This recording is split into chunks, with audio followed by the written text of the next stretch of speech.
So we're going to start streaming. And what I'm going to do is I'm going to play our little intro music. It'll take about a minute. So if you can, guys can keep it quiet, and then you're not going to be able to hear the music. So I'll let you know when it's over. I'll just say good morning, everybody. Here we are. Good. Okay. Good.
Good morning, everybody. This is Frank Stalter in Philadelphia. Hey, and this is James Iandoli in Westchester, New York. And this is UFO News Network Sunday, and it is Sunday in Australia, so we're ready to go. We've got Grant Cameron here with us. Thanks for joining us, Grant. Thanks for getting us off to perhaps the best possible start we could ask for. Thank you very much for having me. I really appreciate it. Okay, so let's not waste any time. Let's get right to the questions. Grant, have you figured out who the intelligence insider who first approached Harry Reid and Bob Bigelow about getting the AATIP program started? Do you have an idea who that is just yet? No, that you're talking about the NSA guy? Whoever, the intelligence insider. No, I don't know, but eventually I will figure it out. There's a second interview that people don't know. There's a second interview done with Senator Reid. Hasn't been made public yet, but it may come out in that. Okay, because he was interviewed by New York Magazine recently, and he said that whoever it was has a PhD in physics. Yeah. So that would seem to rule some people out. I know you were talking about maybe it was Jim Semivan. I was thinking it might be John Alexander. Neither of those guys have a degree in physics. Yeah, my understanding is from NSA. Okay. Could be a lot of people, and there's also the story that it was Department of Defense Intelligence, that there was a rumor that somebody there had approached him, but it won't take long to figure it out, I don't think. And I think he said it was either physics or mathematics. I don't know if it was direct physics and maybe additionally mathematics. That was the quote that I read. So there are a few guys who are already involved in all this UFO stuff who kind of fit that description. One of them would be Hal Puthoff.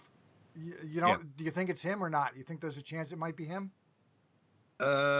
He has an NSA background, but that was many, many years ago. There's so many people that people really don't realize that were actually involved that people don't know. For example, Tom DeLonge has a high-level general inside the National Reconnaissance Organization. I know that.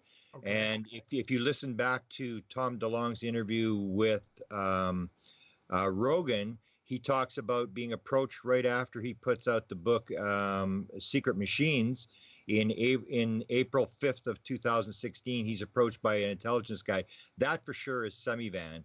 And then he states that he was put in a hotel room in San Diego, and there were 6 intelligence agents who queried him for 2 days about who are you talking to, how do you know this kind of stuff. And once they heard who he was talking to, they were sort of blown away. I guess he was talking about General McCaslin and Weiss and all these guys.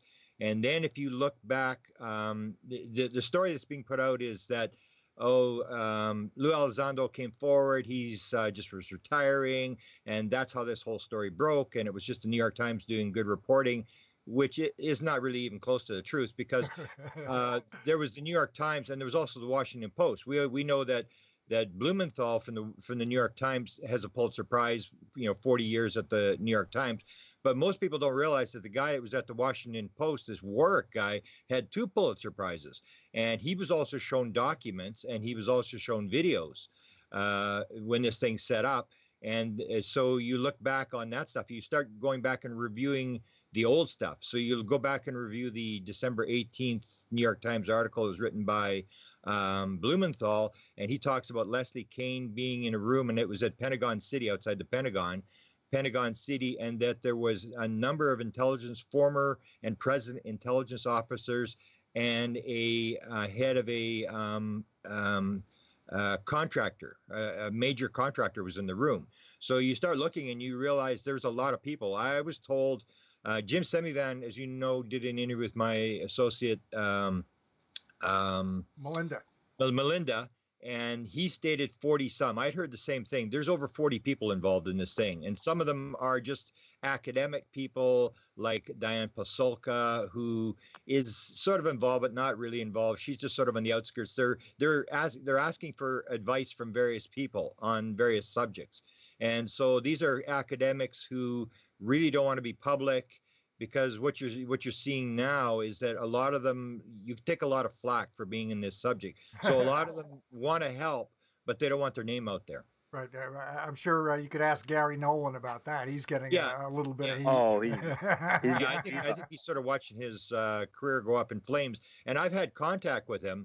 I mean, he really didn't want to talk on the record, but I've had contact with him for quite a while, because he has actually now stated that my interpretation of what's going on is 100% accurate. So, and a lot of people think I'm a spokesman for them, but it comes down to this consciousness thing that I've sort of had a contact with these guys, and these guys are way farther ahead than people think they are. It's not, there's a lot of stuff that they're keeping off the record, and you can't blame them, because the way they described it to me was they're trying to get peer-reviewed papers out.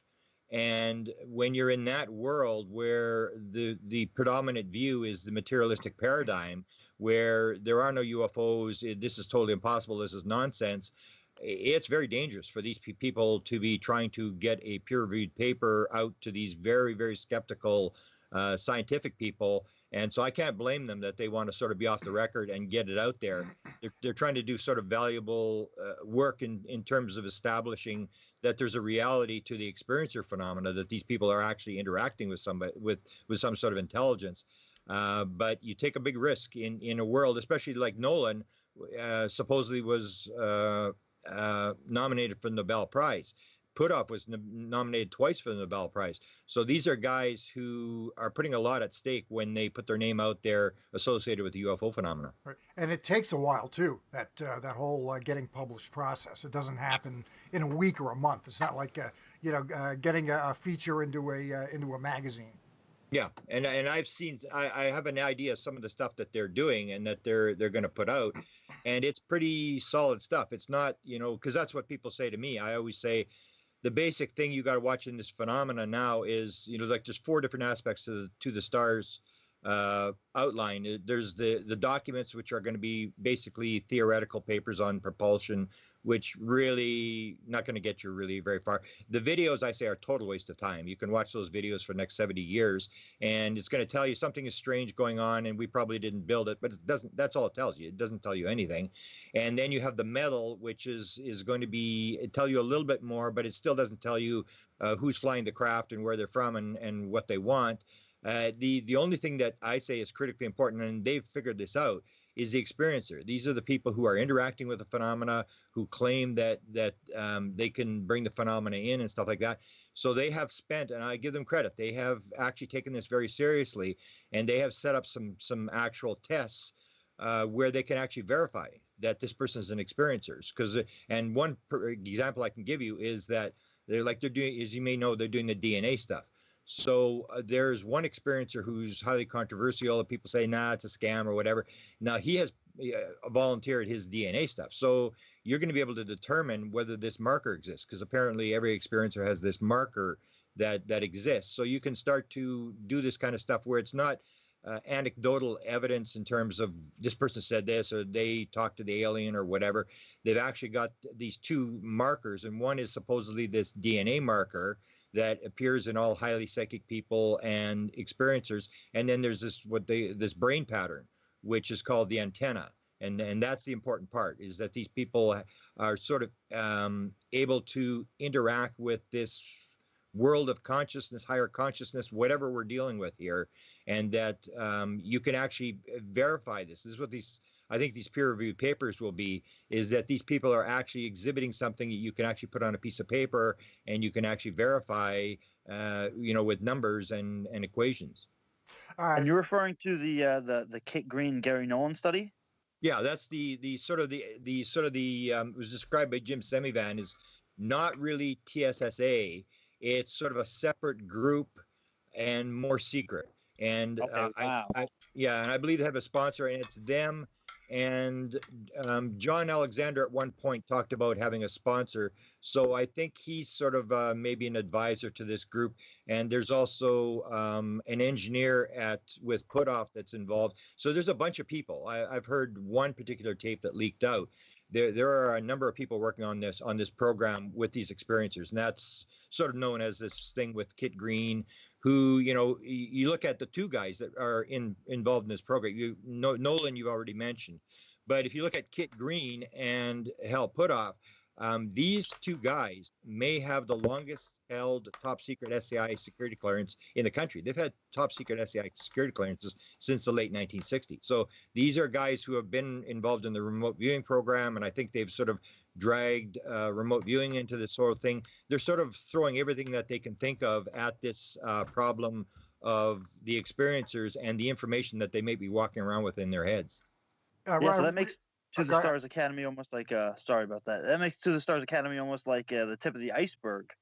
Yeah, the way I look at To the Stars is it was just a platform that was set up by Tom DeLonge, and Tom DeLonge is not a researcher. He's not a ufologist or anything like that. He's basically a media guy. So he wants to do movies. He wants to do cartoons. He wants to do books. That's his thing. He's selling toys and all this kind of stuff. and so that's his thing. He set up the program where these guys are operating, but these guys are basically, I think, running the show. And there's a number of them that are doing this. And one of the things I always try to point out to people when they're looking at To the Stars Academy is everybody keeps saying, well, Tom DeLonge set this thing up. And I keep saying, if you believe that, you're going down the wrong road. You're going to get all sorts of stuff wrong.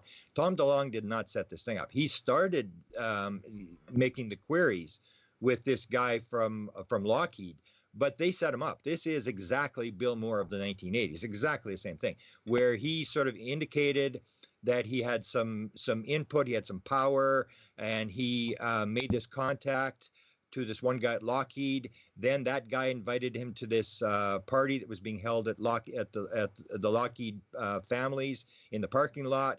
He was asked to introduce the president, and he said, okay, if I get to talk to this guy for 5 minutes. Then he gets invited to Area 51. They send him to Pentagon City outside of Washington for this meeting with these two intelligence guys. They send him to NASA. NASA sends him to Ames. Then he meets the general. Then he goes he gets sent to NORAD, or to the Space Command in Colorado, and they basically move him around and set up this team for him. He did not set up the team. Doesn't mean that he didn't do something significant and handle it properly when he got it, but they basically set up the team. All these people knew each other before Tom DeLonge got involved, and he's just a platform that they can use to get out a message to young people and to help this gradual confirmation. That's what I'm saying has happened, this confirmation. And so what they have done is they've used Tom DeLonge's platform and that he set up to operate. And what they have done is absolutely, I can guarantee you, they've done confirmation, not disclosure. Everybody thinks they keep using this word disclosure. And what I say is you have to go back. If you want to understand what's going on, you got to go back to an interview that was done by Bob Bigelow in 2013 on Coast to Coast with George Knapp. George Knapp says, I think something's going on. And I think if anybody knows what's going on, things have changed, it's Bob Bigelow. So then he starts interviewing Bob Bigelow, and he said, are you in favor of disclosure? And Bob Bigelow said, no, I'm not. And he said, well, what do you think? And he said, well, we need confirmation. We don't need disclosure. We need confirmation. What we need is to tell the American people that UFOs are real and stop right there. Disclosure will come a number of years down the road. That's what we need. And that is what they did. If you look at what happened October the 11th news conference, and then particularly the December 16th media story, which was done by 3 different medias. People forget this as well. It wasn't just the New York Times. It was the New York Times, the Washington Post, and Politico. All 3 media outlets had really not done UFO stories. And suddenly they all the same morning go out. And what they did there is they did confirmation. They basically said, the U.S. government says this is for real. We have these things that are flying around. We don't know what they are. We're investigating this, but we're not saying it's alien. We're not saying it's ET. And that's what Bigelow was saying. You stop right there. You don't go into aliens. You don't go into where they're from, what the mission is, cattle mutilations, abductions, all that kind of stuff. You just stop right there. And that's what they've done. They did confirmation. They dropped the story that the American government is involved in UFOs. UFOs are real. And they stopped right there. And so what they have done is they basically, they fired the UFO community. UFO community is upset. They're saying, well, why didn't they explain this? Why don't they do this? Because they don't care about us. They don't care about the UFO community. They've bypassed us. And in some of the interactions I've had with some of these people associated with To the Stars, every contact starts the same way. Oh, these conspiratorial, theories and the UFO community and stuff. And they're all on the same party line. It's like, ignore these people. They are just a pile of trouble. And it's true, because if you remember back, no, it wasn't in the interview that with Melinda, we put it on YouTube, but she thought it was part of the interview, but it wasn't. It was, I found out from her later that Jim had said to her, if you remember back, Lou Elizondo, the big thing was Lou Elizondo was going to go to UFO Congress. And he was then suddenly it was like, oh, he can't go because there's this medical thing. And there may have been a medical thing going on. But then the UFO Congress said, okay, we'll interview him. We'll fly to the place and we'll got all these questions from all these people and we'll interview them. And To the Stars said, no, you send us the question. We'll interview him.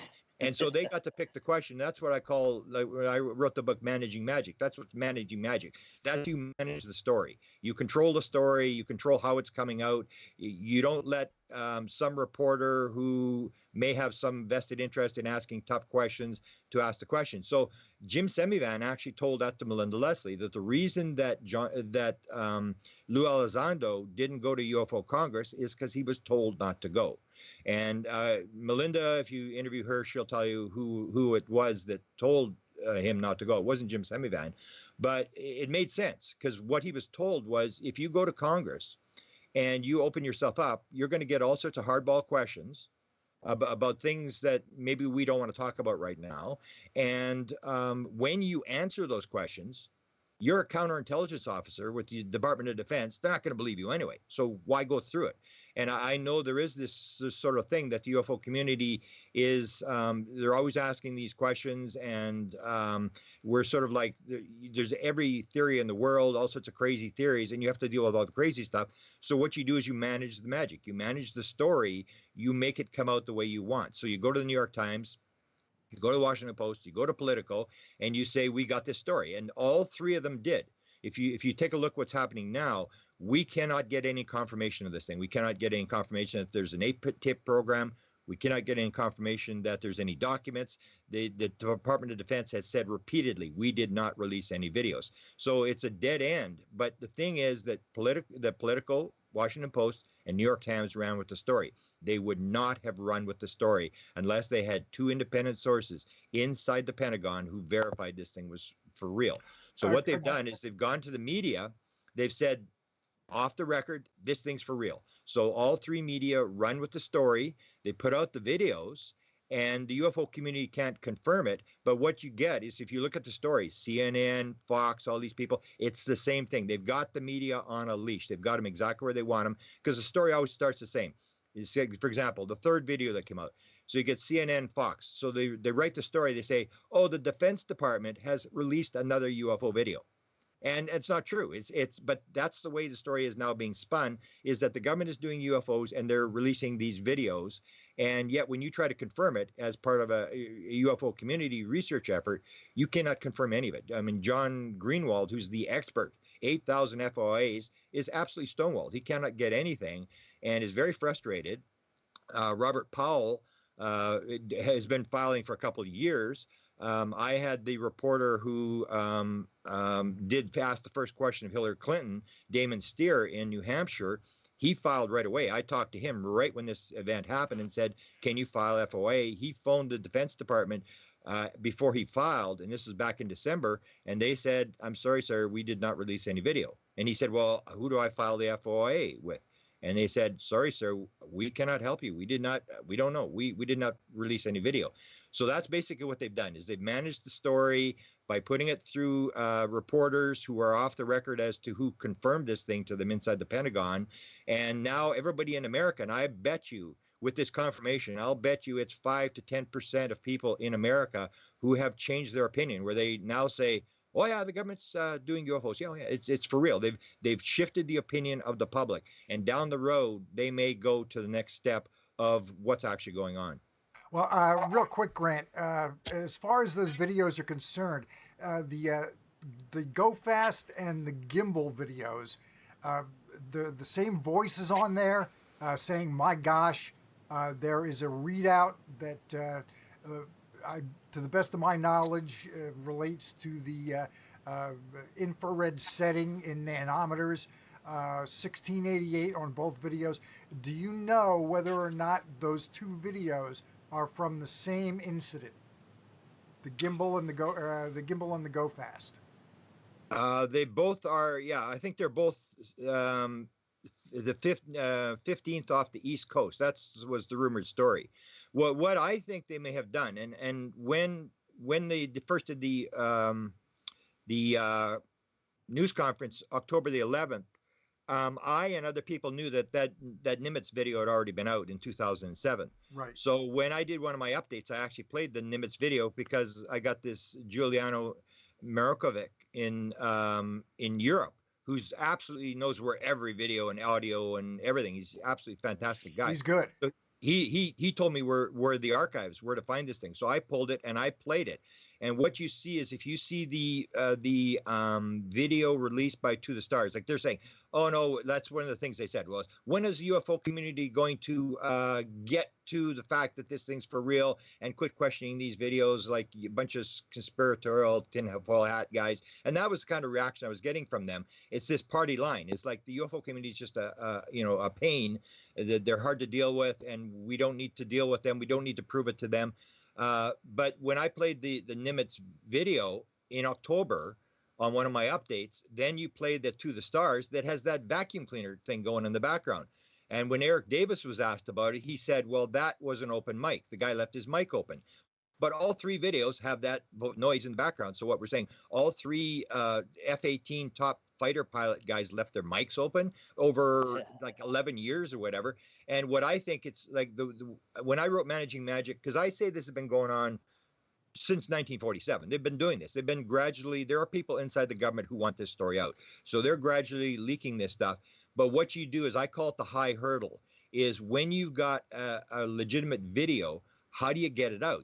Lou Elizondo doesn't get the videos when he walks out of the, quits in disgust with the Defense Department. They don't give you the videos, the UFO videos, as a goodbye present. How do you get the videos out? How do you get the metal out? Because this stuff is going to be classified, and you have to make a move. So acclimatization means that you release it by altering it. And that's what I believe happened with all the MJ-12 documents and all this kind of stuff. It was the whole thing was for real, but what you do is you alter the document. All you have to do is alter one or two words or something like that. You spin the thing, and then you can say it's a hoax, it's not true. And even Tom DeLonge, if you listen to him, he says he was told that's how it's done. I've said for 20 years this is how it's done. So what you do is you release a piece of material, and then you release the counterintelligence stuff that makes it spin around, so nobody knows what's real. So like in terms of Area 51, you show this stuff to Bob Lazar, and he's got this bad background, but they're releasing it through John Lear, so nobody's going to believe John Lear. John Lear's telling the story. Nobody believes it because it's John Lear telling the story. Then suddenly George Knapp gets involved. because he's missing a guest on one show in the spring of 1989. You put Bob Lazar on, now it's this Emmy award-winning guy who's doing it, not John Lear telling the story, and suddenly the story goes viral. It gets out of control. So this is what they do: is they put it out. You take the information, you surround it with disinformation, and that may be what they're doing with the video. Is they alter it. It's the same video, but what you do is they put either a goofy guy talking, or you put some sound in the background so you can say, no, we did not release that video. That's a fake video, and yet it's the real video. So what you're doing is you're controlling, managing the magic, controlling the message, making it come out slowly. Because as I said, there's only three options you can do. You can disclose, so you stand the president of the United States up and you say this thing's for real, or the head of the CIA. You put out the videos, you show them the craft, the bodies, you have a big news conference. They're not disclosing. No matter what anybody says, they're not disclosing. And they are not covering up. Because if they want to cover up, they'd do what every other country in the world is doing and shut your mouth and quit talking about it, and the story would go away. You don't cover up by saying, having an affair with my wife. So what I'll do is I'll go to my wife and I'll tell her I'm having an affair with Betty, and she won't know I'm having an affair with Mary. I mean, it doesn't make any sense to run around and tell people that you're doing this kind of stuff, because all it does is invite more questions. What they're doing is something in between. They're doing this sort of gradual release, and the way you control the material, the release, is the material isn't clean. So people really don't know. You and I will be fighting, or the example I always show is the one with the Holloman Air Force Base film, which I worked on, Hal Puthoff worked on, Eric Davis worked on. A number of us for many years were very interested because there was a reliable source that said this thing was for real. And that in a 1975 documentary, they put 8 seconds of the video in the documentary. So we were chasing this thing around, and so the original date that was given to Bob Emenegger, one of the producers, was May of 1971. So then Richard Doty has a meeting with Linda Howe in April of '83, and he said, no, it wasn't May of '71, it was April of '64. So now you have me and Linda telling two different stories, and everybody goes, well, it's a big hoax because there's two different stories, and nobody knows. That's what they do. They sort of spin the story so that the material isn't coming out clean, but they are trying to get the material out, but they're trying to release it slowly so it doesn't get out of control. Because once it gets out of control, you may lose control of the story, and then suddenly you're between a rock and a hard place, and now it's in a situation where you're being asked questions, and suddenly everybody's at the White House demanding the president answer questions about this and that. So that's what I believe they're doing. They're doing this gradual disclosure thing, trying to manage the magic, trying to slowly release this story and tell the American people what's going on. Why do you think that the White House press corps gave up on asking about this? Because remember, they did at the one press conference. The one fellow, Jordan, I believe his name was. Yeah, he asked it first, and then there was no follow-up at all. And I thought, just on principle, they'd follow up on something like that, and they didn't. Yeah, that's there's actually was 3. It started May the 10th of 2016 when Hillary was running around saying she was going to disclose, and the New York Times did their first sort of straight up piece on May the 10th. On the 11th, that's when the first 2 reporters stepped up and said, oh, Hillary's going to disclose. Is Obama going to beat him to the punch? I mean, is Obama going to disclose before Hillary gets into office? And that's when the press secretary said, I don't have a tab in my briefing book for that. And that was true. I mean, he hadn't been briefed on it. So that's how he sort of walked around it. And then on the 16th, this April Ryan, April 16th, 2016, she asked the question, what about Roswell? Is Roswell classified? And then he starts to take a drink of water, and she says, look, you're doing the dance. You're trying to avoid me. You're trying to figure out what you're going to say, and you're not going to get away with it. And then the press secretary says, well, April, you just keep trying. And then Fabian asked the question this year, and the press secretary says to him, walks around it by saying, I haven't talked to the president about that yet, but I'll ask him and get back to you. And Fabian releases that later after the news conference, he went to Sarah Sanders and she said, we knew that question might be coming, that there was a possibility, but we didn't think anybody would ask the question. So she actually confirmed it. So I contacted Fabian back a couple of times and said, did she get back to you? Because that's what she said. I'll talk to the president and get back to you. And the reason I think that the White House is not doing it is because I always maintain that the president is the Wizard of Oz. The president is the guy running the cover-up. And plausible deniability, for every reason in the world, you've got to keep the president out of it. Because if everybody realizes the president of the United States is running the cover-up, it's over. I mean, like you say, everybody descends on the White House.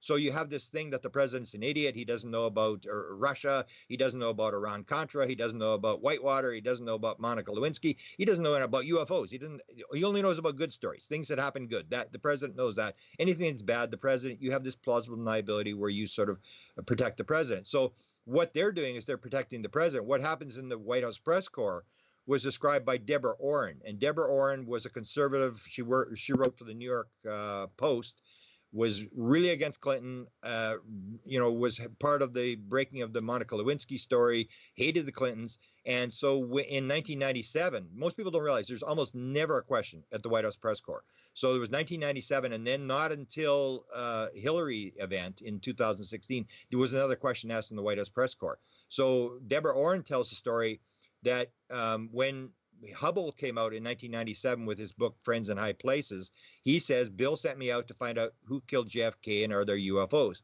So she asked the question the day after the book was released, did Bill Clinton send Webster Hubble out to look for if there was UFOs? And the press secretary basically had this joke. There was this alien that used to appear on the Weekly World News. And he said, no, we gave that story to the alien to work on. And of course, so he had evaded the question. So she asked him second question, a follow-up. And she said, is what Mr. Hubble writes in his book true? And then the press secretary said, I'm not going to comment what private people put in their private books. So he walked around it. And Deborah Orrin in a later interview said, I waited for the rest of the White House press corps to follow up.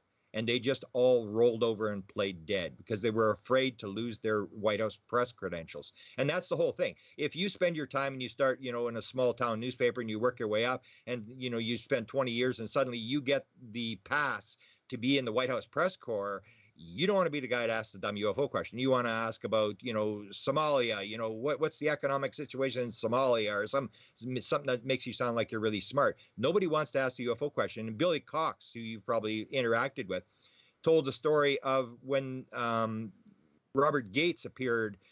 This is with the Chase Brandon thing. When Chase Brandon came out in 2012, this high-level CIA guy came out and said Roswell was real, it was extraterrestrial, and there were bodies. Gates, who was his boss at one time at CIA, was in Florida, and Billy Cox asked the question, well, what about Chase Brandon?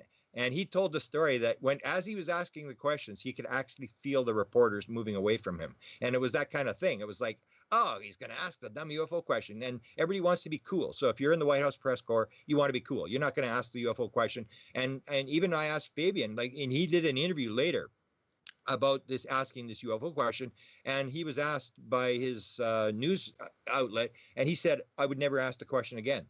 And so that's what it is. I mean, these guys are sort of too cool. I went after these other three reporters as well. Peer pressure, basically, is what you're saying. Yeah, it's peer pressure. And I've asked them, and they won't even reply to me. I said to them, "Are you going to follow up?" And because that was the whole thing. Obama, the only reason they escaped in 2016 was because Obama was in Japan at the time. So they had the White House press secretary. So if it had been Obama, then Obama would have been in a box. And if you see Obama was big time into UFOs. He was leaking stuff all the time. He was, indirectly. I mean, even GQ magazine didn't follow up. If you look, I say a lot of this was greenlighted by Barack Obama in November of 2015. He goes to GQ magazine, and the important thing is that he does not have to bring up UFOs. This is a subject that until Bill Clinton came along, no president ever talked about UFOs. Even Jimmy Carter, people say, oh, he talked about UFOs. No, he didn't. He talked about it before he was elected. He talked about it after he was elected. When he was in the White House, he never, ever used the word UFO. Same as Gerald Ford. Gerald Ford said we should get guys and we should put them on under oath and we should find out what's going on with the UFO thing. When he became president, he never used the word UFO. So it wasn't until Bill Clinton came along that they started using the word UFOs and dropping it into speeches and making jokes and stuff like that. And so Barack Obama appears in this 2015 GQ magazine, and he's not asked a UFO question. He's asked about the JFK files. Oh, if you had the JFK files, do you ever ask for all the secret stuff? And Barack Obama starts in on UFOs. He said, everybody always asks me about UFOs and Roswell and aliens. And I just want to tell you that top secret stuff isn't as top secret as you think it is. And I'm going, wow, it's like, holy cow, he just actually confirmed this. There's top secret UFO material. And the reporter, as I always joke, either had a stroke or, fell asleep or something, because his next question was, would you like to be a Supreme Court justice? And, and that's the whole thing. The same with Reed. When Reed got the questions, the reporter, he asked him, were you briefed? And he on the program. So he's talking about the AATIP program, and he said, no, I left it alone. Well, the question that they escaped asking, and there was a second interview which has been done. I don't know what happened, but I was allowed to put questions in. I said, you got an interview with Reed? And the person said, yeah, we do. And I said, can I ask some questions? And they said, yeah, you can. So I said, you got to ask him, where did you ask for a classified briefing? So here you have Reed, this NSA guy comes to him and he said, we got to work on this thing. So if you're a senator, you have like basically the same power as the president. You have a security clearance. So you can demand an answer to everything. I represent whatever district, and I'm demanding an answer to this. And they have to do it because you don't have a security clearance, and they have to, give you something. So I knew that Reed had been briefed. I knew that he had asked for a classified briefing on UFOs. And this back when this whole thing started. So the question that they asked him was, did you ask for briefings on the AATIP program? And he walked around. He said, no, I left it alone. I didn't really ask any questions. And then they said, do you know material from that program that hasn't been released yet? And he said, yes, I do. So the question I asked was, did you ask for a classified briefing on UFOs? And to see what he'd say, because that was the question I asked Cheney. Because Cheney had, was always rumored to be the guy who was the inside guy.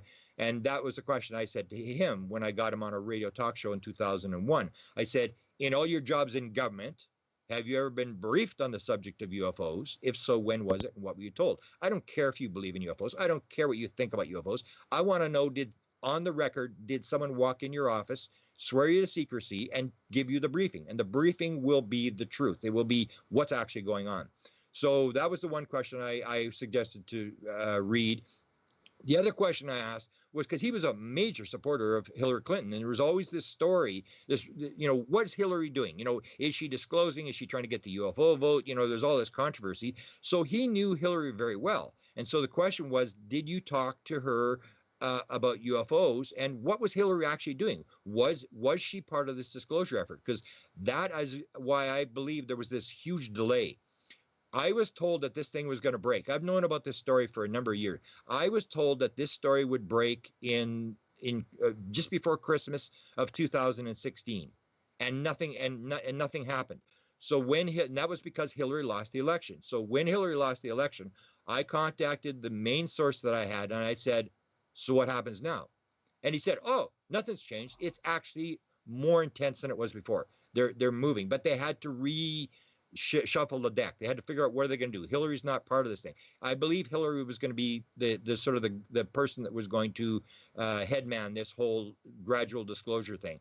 But when she got knocked out, that's why nothing happened from Christmas of 2016 until a news conference in October of 2017. And if you remember, people were saying, oh, this is a big scam. This guy, he's full of it. He's just making this stuff up. And it was he was taking a lot of flack because he didn't have any control over this thing. And that was the whole thing. It wasn't Tom DeLonge. It was these people behind Tom DeLonge who were reshuffling the deck. They had to make these generals disappear. McCaslin and McKay and Robert Weiss had been exposed in the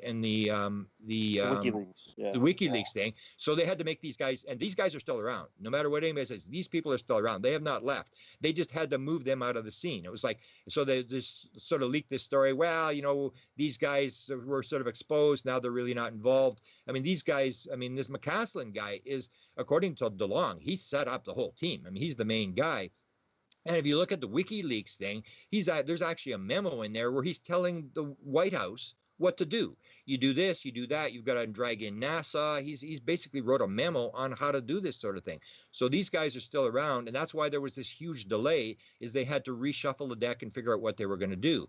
And Semivan has sort of confirmed that to us, that a lot of this stuff is very well planned. And when they made the mistake with this balloon thing, which I discovered very early on, that they had made this mistake with the balloon thing, and I went to Eric Davis, and he was furious when I brought up the balloon thing. I said, what's with this this balloon thing, and he really didn't know when I first asked him about it.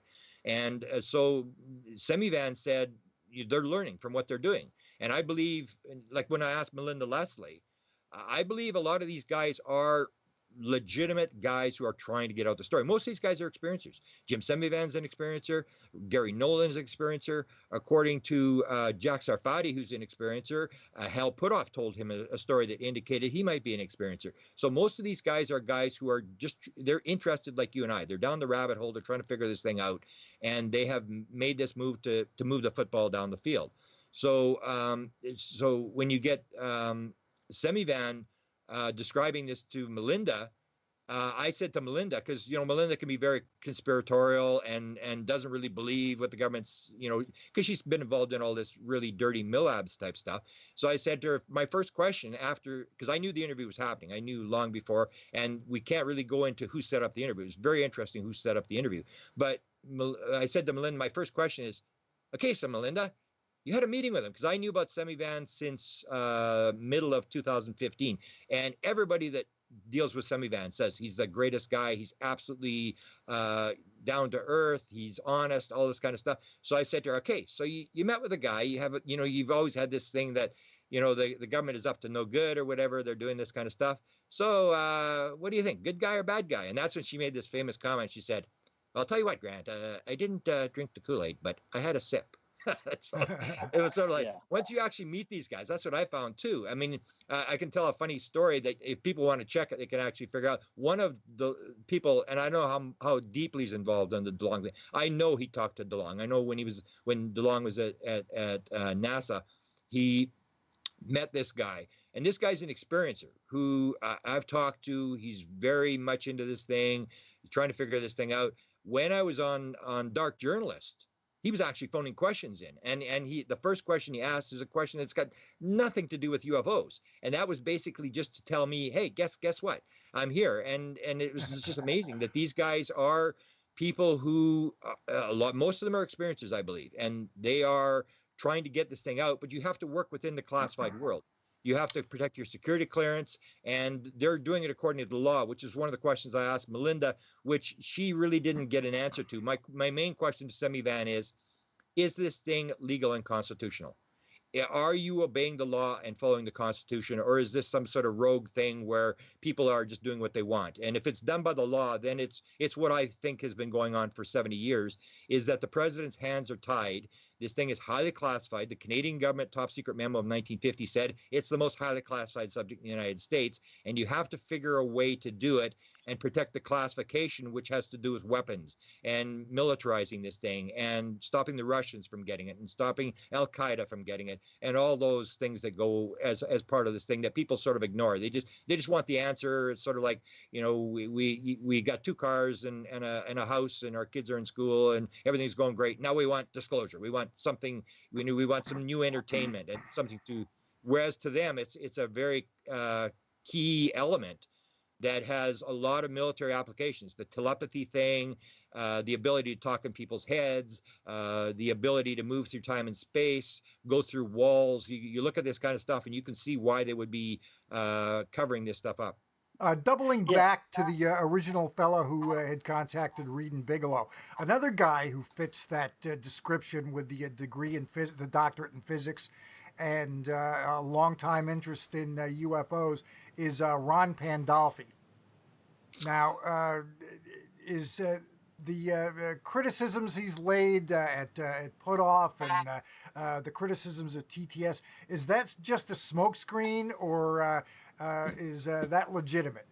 Oh, it's absolutely a smokescreen. You got to realize all these people, if you look at the To the Stars thing, it's all retired guys. So you got Lou Elizondo, the day after he retires, he's suddenly there, and it was like, oh no, he retired and he was going to retire anyway. And then you listen to Tom DeLonge and he said, I hired him away. And he actually referred to him earlier on as Mr. L. He knew him long before he retired. And so you have these guys are retired, and you got to remember Pandolfi is the only active guy. He's the only guy that, what I refer to him as, he's the guy that has the keys. He is the guy that, in terms of describing briefings, that when a senator comes up, and I saw an actual thing where Pandolfi's talking about this, where he said when he's asked, when senators come up and say, okay, I want to know about UFOs. He says to him, okay, here's the deal. I have the keys. I can show you where it is, and you go find it. It doesn't mean that I'm going to sit down and tell you what's going on. People have, and I didn't realize it. He said people have a misunderstanding about what a briefing is, that you're told where the material is, and you take the responsibility and you go, and there may be ramifications once you get this material, once you go and look up this material, or you can just let me hold the keys. And he said most people will just let me hold the keys. So he's a guy who knows the whole thing. For example, I'll give you an example.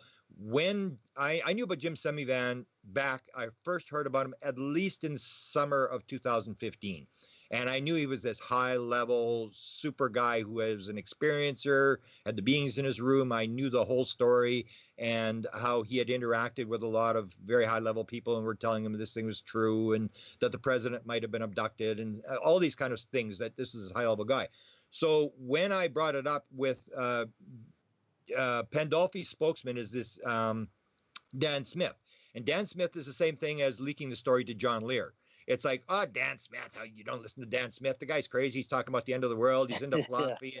And that's what you do because you want to cover the story. So what you do is you release it to a source that nobody's really going to 100% believe. Again, if you wanted to release it, you'd put it with the president of the United States. You could do it. So you're not going to do it. You're going to put it through these people who people sort of question.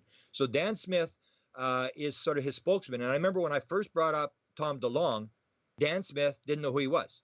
And I said, Dan, you don't know who Tom DeLonge is? I said, you claim you're at the center of the tornado here with what's going on, and you've got this. He does have the highest level source, and you don't know who Tom DeLonge is. And so we got going, and then I brought up the Jim Semivan thing, and I said, oh, this is Jim Semivan guy, and okay, he's high level CIA. 25 years, started the same year as Ron Pandolfi, and what does Ron say about him? And he said, who's Jim Semivan? I said, come on, he's like this super high level CIA guy. And he said, no, I've never heard of him. I said, well, ask Ron about him. And he said, well, I never ask Ron questions. I just listen. And the way he said it works is I sit there and I listen. And for 27 years, Ron will say something. He'll only say it one time. And either you're listening or you're not listening. And he'll never repeat it. And if anybody asks him, he'll deny it. So Dan Smith said, everything he said to me for 27 years, anybody ask him, Ron will say, no, Dan Smith made it up. It's plausible deniability. It's the same thing as the president. So yeah, he says that Dan Smith, if you ask him about Dan Smith, he'll say that he has mental health issues. Yeah, and that's the thing. They even did an interview with his wife. Ron's wife did an interview, and they pulled it from the internet. I can't find it anymore, but it was called Maniac or Messiah. And they're playing on this thing that Dan sometimes refers to himself as being Jesus, and he's the Messiah. That's why in Managing Magic, I refer to the 5 Messiahs. There's Stephen Greer and Dan Smith and Moore and all these people who believe that they're called to be the person who brings disclosure to the American people. So I call them the Messiahs. But he said, okay, so he has this plausible deniability. So I said, well, ask him about Semivan. He said, no, I never asked him questions.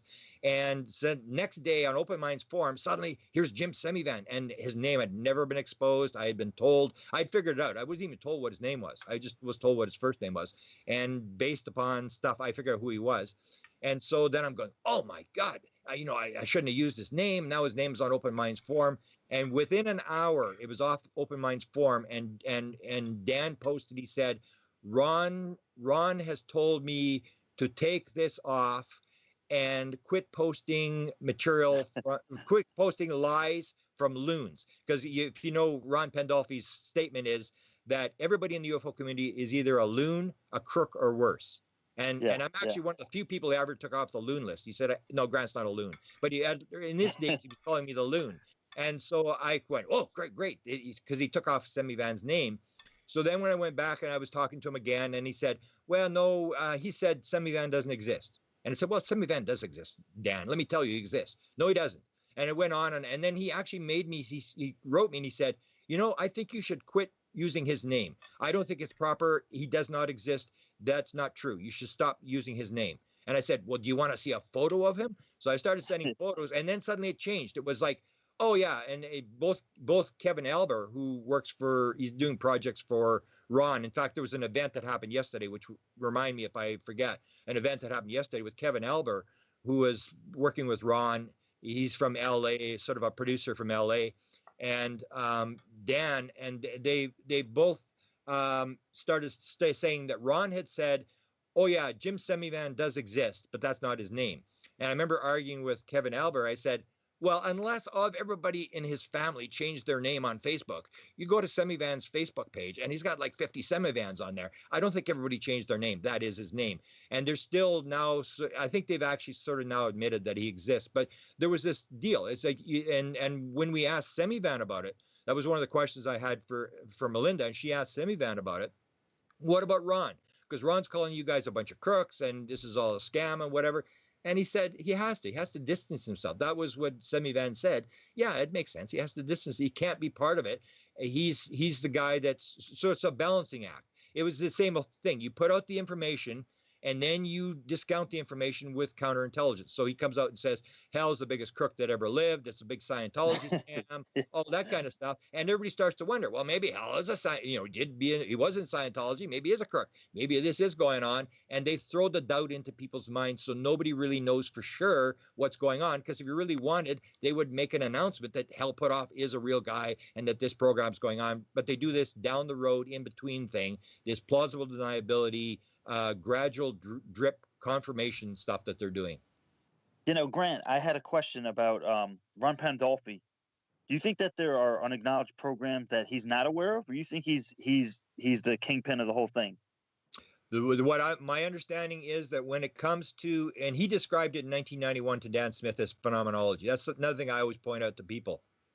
Because most people still want to look at this as nuts and bolts, little aliens flying around in tin cans, and they got a free energy motor, and if we can get the motor out, we can drive our SUV for free and all this kind of stuff. Yeah. And what people don't realize is that Ron stated already in 1991 that it was called phenomenology, that we have a phenomenology problem. So what it is, it's not just UFOs, it's remote viewing, because Ron Pandolfi was the guy that shut the remote viewing program down in 1995 and moved it to the NSA. So he's basically like Blue Book. You take Blue Book off the white world and you put it into the black world in 1969. You take the remote viewing program because it was starting to leak. Jim Marrs was doing a book on it. The story was starting to leak that they had this remote viewing program. So what you do is you shut it down, you move it into the black world. So he was talked as the guy with the keys. That Dan has made all sorts of claims that he could kill anybody in the country and get away with it except for the president, and that he has ultimate power. There's nothing they can do to him. There is a story that was told by Ron's first wife that for a number of years ago was run around, that Ron had told her his job was more important than the president of the United States.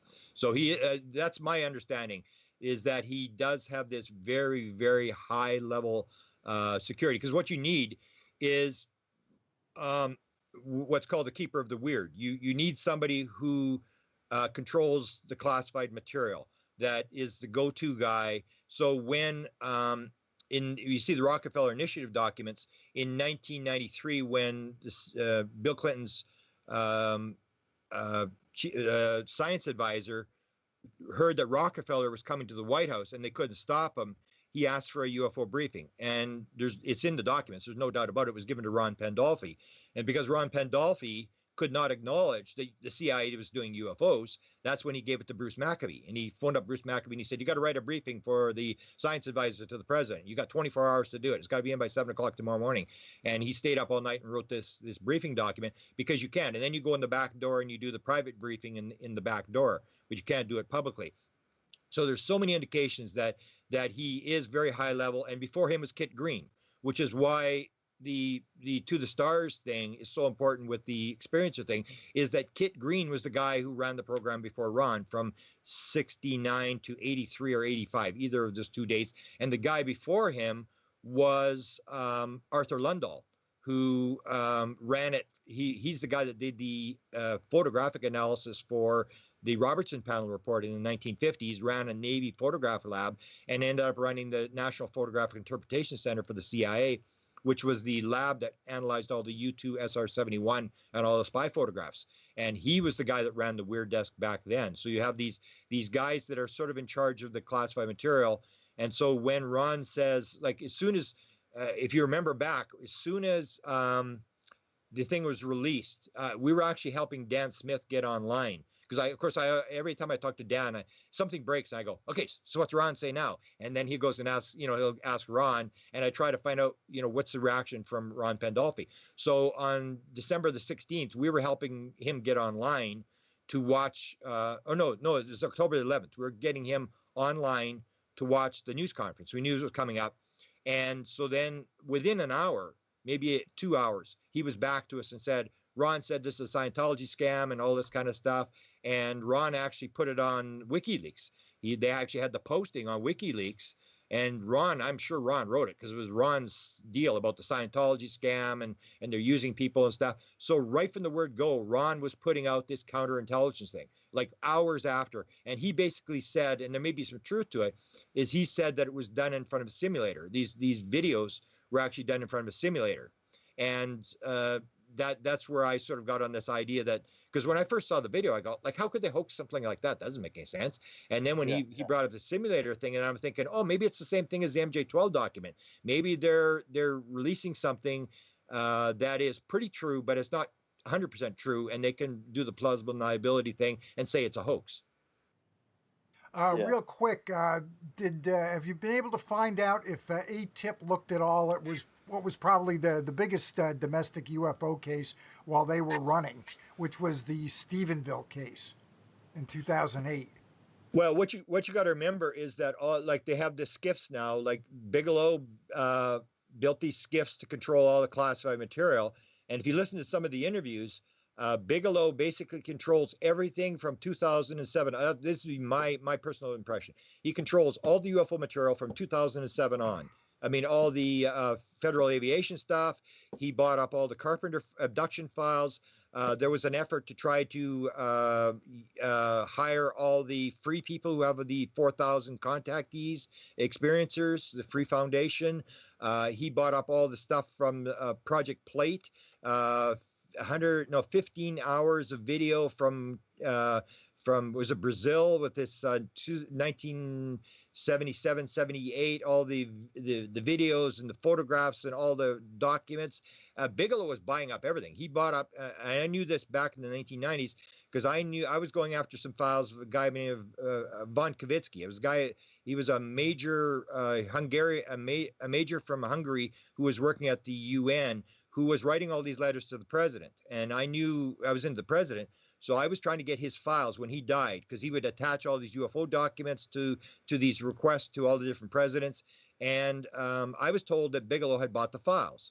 So I went to Eric Davis. That was when he was still working for NIDS. And I said, I'm looking for Von Kavitsky's files. I'm going to be in Las Vegas. Can you arrange that I can look at these files? I just want to look at these letters to the president.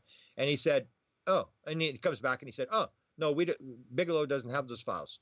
And I said, he has the files, because I know the guy. I talked to the guy, Antonio Huneas, helped pack the files. And Antonio told me the files went. He helped pack the files. They went to Bigelow. And then he came back later. He said, well, maybe he has them in his private residence, but he doesn't have them here. So that's what people got to remember, is that Bigelow has bought up everything. For example, the whole controversy with MUFON. This whole thing about the non-disclosure agreements that all the MUFON people did in 2009 or whatever, and the STAR team. And the first STAR team investigation that was done with Chris Bledsoe. And Chris Bledsoe is one of the key people in this whole operation, because what you got to remember is that no matter what anybody says, I say the experiencers are the key elements, and that the military intelligence and the government is watching the experiencers. Because Ron Pandolfi had said at one point, because we cannot measure and control the phenomena, we watch the people who the phenomena affects. That's all they can really do. Because if you look at Skinwalker Ranch, they had it within 75 square acres. They had the top researchers in the world, all the money in the world, and they could not control. They could not measure the phenomena. They could not do anything. That's one of the reasons they gave up, is because they had this trickster thing. John Alexander said not only did the phenomena know what they were doing, it knew what they were about to do. They couldn't measure it. They couldn't photograph it, and so that's the key that a lot of this material is not verifiable. And so that's why they spend so much time, and why Bigelow is interested in experiencers. He funded the abduction research thing in the 1990s that was done, the Roper poll. You take a look at what Bob Bigelow has done. and he's put a lot of money in this thing. And he basically, I say he's like the guy on Contact, the movie Contact. He's like this super rich guy in the background who knows everything, who has all this material. And and I'm not, give me the question again, because it relates to. Oh, okay. Yeah, it was about the Stephenville case. Did Yeah. they look at that at all? Because the videos that they're releasing, these are incidents that are occurring over the ocean, off the coast. There's no mention whatsoever about anything that's happening over land in the United States. And that was the number one case Yeah, well, I during the guess it time that would they be were running. Yeah, see, he was buying up all the private stuff from UFO stuff. The stuff with the AATIP, as they pointed out, is just military. So they didn't look at any pilot sightings, anything. They were getting it through mostly Navy stuff. So that's where the AATIP program, and that's where you look at where I say that people are sort of making a mistake when you only look at one little thing and you sort of buy one version of the story, like the New York Times is the only story, and they broke the story, and it's not true. If you look at the Washington Post story written by this Warwick guy, he said he was told there was a number of programs. And so you got to remember, he's a guy who won 2 Pulitzer Prizes, national security investigator for the Washington Post, gets 2 independent confirmations, at least from inside the Pentagon, and is told there are other programs. So the AATIP program is just, it looks like interactions with U.S. Navy equipment, and there would be all these other programs. So there would be a program, I don't care what anybody says, they're watching everything. And there's some other program, because the Warwick, I think, mentioned the fact that there was CIA program that was going on. And I know I talked to Angela Joyner, and it's like, I don't know whether I sort of had a lucid moment or whatever, but I remember Angela Joyner telling me, and she's the one that broke the story. Sure. She was telling me she had to come across another story in Oregon, and that she had been contacted by Bigelow's people, and that, because you remember he had these 46 investigators. So these 46 investigators are different than AATIP. These are private investigators that were working, like when the STAR team was shut down, when he sort of broke off at the STAR team. He had these 46 investigators, and they were looking at all sorts of stuff. And Angela said, no, he didn't ever contact me. I'm thinking, wow, I remember this thing about some event in Oregon where Bigelow's people were going in there, these high-level private investigators that he hired and people like that.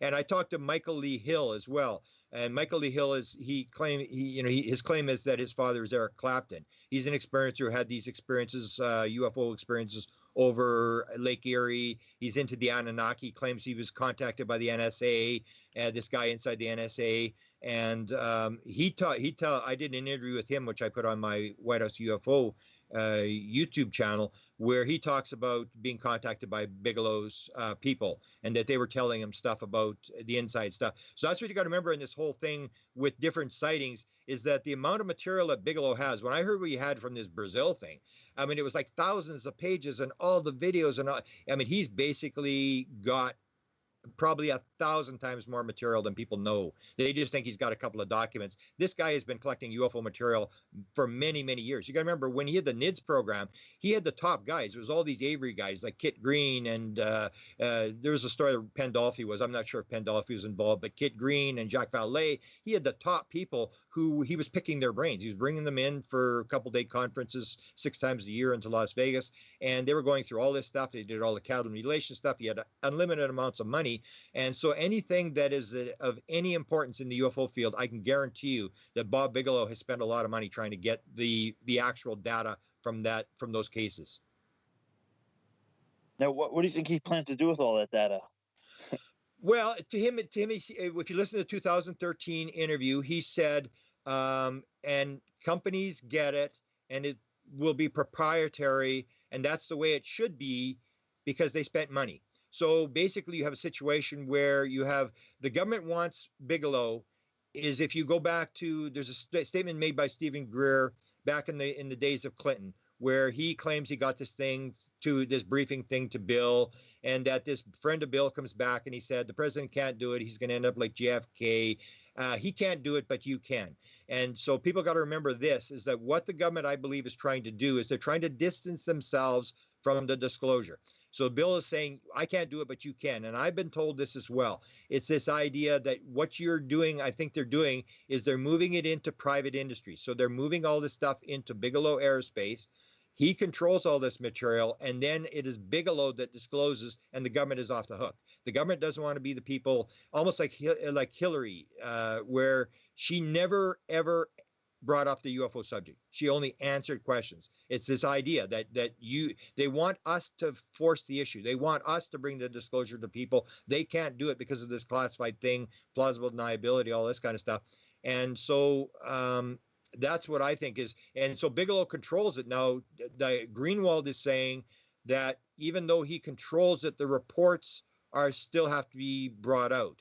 Now that's going to be rectified, but Bigelow's not even talking now, so he's not talking. And one of the To the Stars people said we have to, maybe it was Hal Puthoff, we have to negotiate with Bigelow now to get material. But Bigelow does control it. And I believe he's an honest guy that's trying to get the answers, but he's looking at it like a business guy. I mean, if you control this thing, it's the same as the military. Military's looking at it for weapon stuff. Can we develop a weapon? Can we stop the Russians from developing a weapon or counter weapons that the Russians may develop? If you listen to John Burroughs is saying that the documents from the Rendlesham Forest, from the British thing, said they've already created weapons based upon what happened at Rendlesham Forest. So that's the military application. But Bigelow is looking at it like, if you can control this technology, you control space. I mean, he's the guy that's going to control everything in NASA, the National Aeronautics Space Administration, NSA. They're all going to have to come to him because he's got the technology. So he's a business guy, and he said in 2013 it's proprietary, and the companies have the right to do it because they paid the money. Now, he used other people's money to do it, but he is brilliant. He's absolutely brilliant. He has actually got control of everything. Well, that AATIP program is essentially like an inside job, how he got the information that was coming in from the military. It was basically an inside heist. It was fantastic. Yeah, and Hal Puthoff helped write the program. Like, a lot of people think it was a setup. I don't think it was a setup. There was a proposal put out, and anybody could have bid on it, but who would have known? I mean, it appears Hal Puthoff writes, he knows exactly what to put in the proposal, and Reed puts out the request for a proposal, and every other company looks at it and really not interested.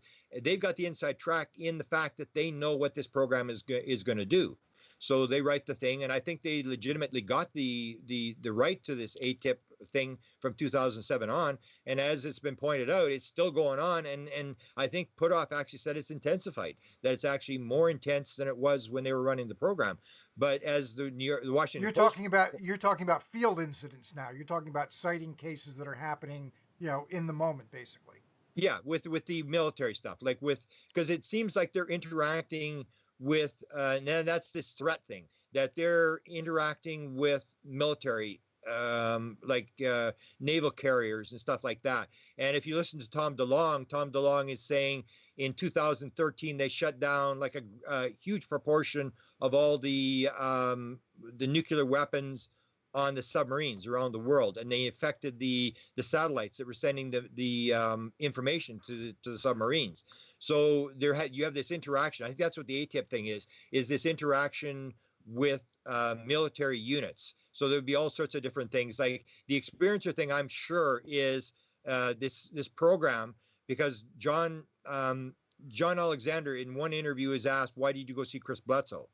And he said, well, my sponsor told me to go talk to him. So there's this thing about sponsor. And Kit Green, there's a tape that was leaked, which I haven't really released it yet, but it's on the internet if you know where to find it. And this is Kit Green dealing with one of the experiencers, and you can hear what they're doing inside this program with Hal Puthoff and Gary Nolan, and they're using some pretty high-end remote viewing stuff. And so that material is sort of out there, but it's more high classified, but it's separate from the AATIP program. And Jim Semivan actually told Melinda Leslie, he said, well, that's not really part of To the Stars. It's sort of an independent sort of thing. It's related, but it's independent. and it's more secret. So it's got a sponsor. Now I don't know if the sponsor is Bigelow or who the sponsor is for that program, but it's looking at experiencers, and that's where I say the ultimate answer is that. So you have the AATIP programs looking at the interactions with military units. You have this unit that's looking at experiencers, and you have probably all sorts of different programs that are looking at different aspects of the thing, and it probably all filters into Bob Bigelow, because that's where you can protect it, because it's proprietary. It's going to be very hard to get it out of there. You have no FOIA that can sort of influence this kind of stuff, and only Bigelow and the people that he allows in know exactly what he's got in these skiffs in Las Vegas. He'd have all these documents and the various rumors on hardware. Linda was talking about it the other night about this. She believes it's this layered piece that they have that Tom DeLonge always talks about, is the arts parts piece that she worked on, this magnesium zinc stuff back in 1996 that she did reports on. And I know this guy, this experiencer from NASA, he took Diane Pasulka and another academic. If you heard the interview Diane Pasulka did with Greg Bishop, she talks about being taken there and blindfolded on this site in New Mexico, this crash site in New Mexico. Well, I know what the crash site was because I knew the experiencer in the National Aeronautic Space Administration. I knew the guy that took him to the site, so I know where the site is. And I've actually got a piece. I was given a piece, and I cut off a little piece and gave it back to the guy. So there's all these different programs of metal. Jacques Vallée, so that material went in there. Jacques Vallée talks about the stuff that's being thrown out of UFOs over the years, this extruded material that UFOs are pretending like they're going to crash, and then they shoot out this metal. Jacques Vallée's got all this metal. I'm sure that's part of the material they've got, and then all the stuff. Bob Bigelow financed all the abduction implant research. So he's got all that material. So that's the thing, is Bob Bigelow is the key to this whole thing. He's got control of all this stuff and has been absolutely working on this thing for probably 30 years and has managed to gather all the material together. And it'll be up to him what he discloses, or whether he just continues to use this stuff to try to develop technology. Now, as far as the study goes through Green and Nolan, I've got a little bit. We'll be picking up some more on this, but one thing they had, which is basically a confirmation of the obvious, they did have a control group, of course, which you would want in any scientific study, and there was also a lot of peer-to-peer psychic experimentation, since I guess they couldn't get ET in on the study. But they had a lot of peer-to-peer experimentation. And I did hear one interview you were talking about where they separated, or at least this was an idea, whether they actually pulled it off or not. They actually separated two of the experiencers by some significant geographical distance and put them both in MRIs. And they were trying this experiment while they were in MRI machines.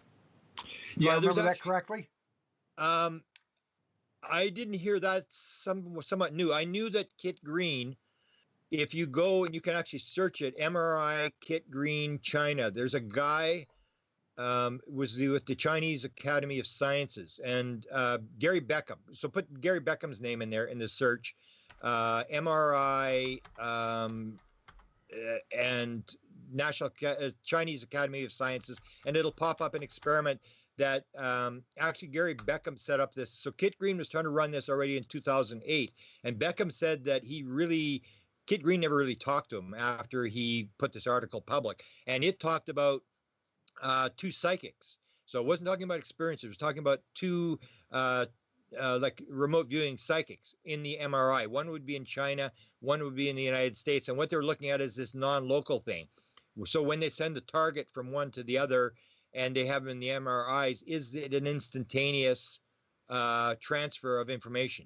So this idea that consciousness is non-local, and he was very upset about it. So I can see that they would be doing this with experiences as well, because you got to remember that the guys that are behind this, like Kit Green, as I said, he has one of the longest held top secret SCI security clearances, and that's because he was the control officer for the CIA when they ran the remote viewing program in the 1970s. So he knew the whole deal. He worked with Uri Geller and that's part of where is it mentioned? I think it was Annie Jacobson who writes about it in Phenomena and talked on Linda Howe's show for 35 minutes about this whole thing, her interactions with Kit Green and Harry Nolan and all these guys and what they told her.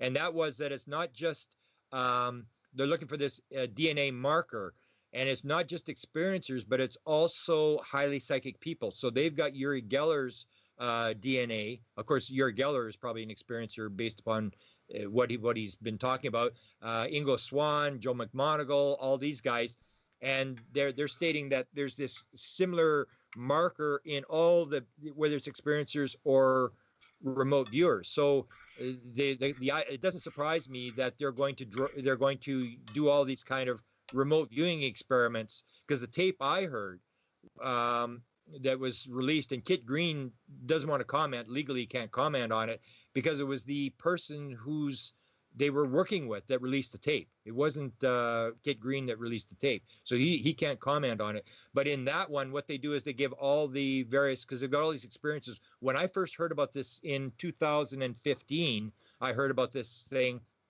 It was that Kit Green was working with experiencers, and that if you have 2% of people in the general population who are experiencers, you're going to have 2% of the high-level government officials who are also experiencers.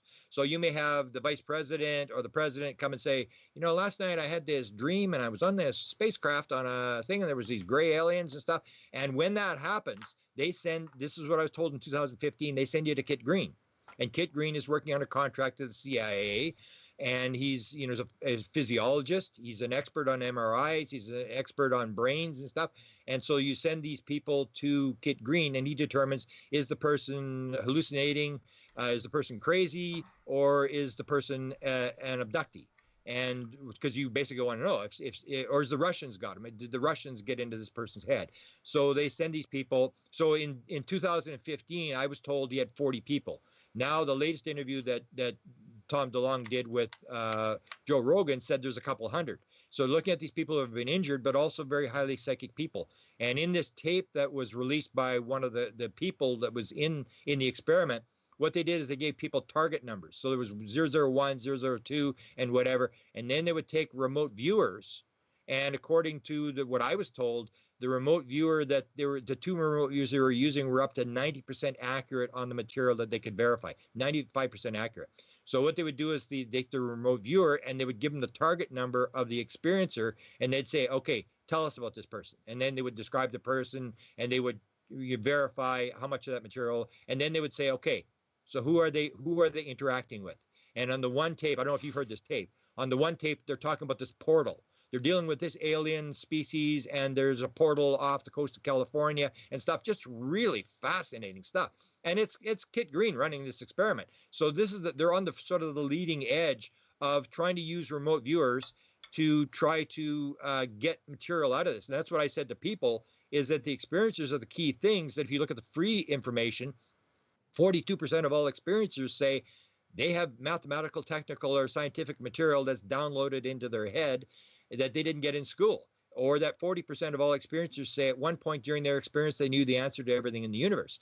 That to me is like, why would you not talk to these people? You can put them through lie detectors, do whatever you got to do, but talk to these people. These people may have the answer in their heads and they're walking around.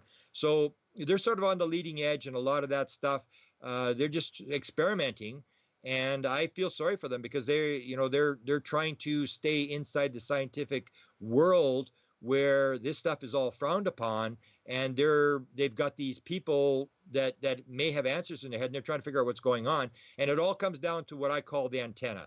And I gave a lecture, which I guess Nolan saw, and Nolan made this comment that when it comes to UFOs and ETs, I'm dead on the mark.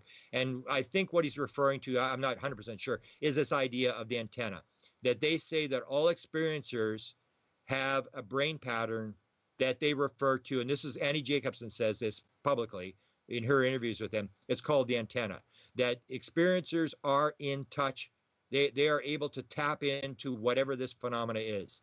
And so that's why you have people like Chris Bledsoe, who has very, very high level people in all sorts of government agencies following him, because he has a very high level of contact. And they're basically, it's the idea, you cannot control the phenomena, you cannot measure it, so you watch the people that the phenomena is interacting with. How do they actually interact? And that's why John Alexander showed up to talk to Chris Bledsoe. And so when John Alexander is with Chris Bledsoe, and John Alexander actually describes it as being one of the most fascinating things he'd ever seen, they're standing on the Cape Fear River where the abduction experience happened in 2007 with 5 witnesses, 14 UFOs, 5 different types of aliens. And he's describing what happened and wherever he was and what happened. And then suddenly Chris says to John, he said, "They're here. They're here." And John says, "Well, how do you know they're here?" I just know. They're here. They're here. They're around."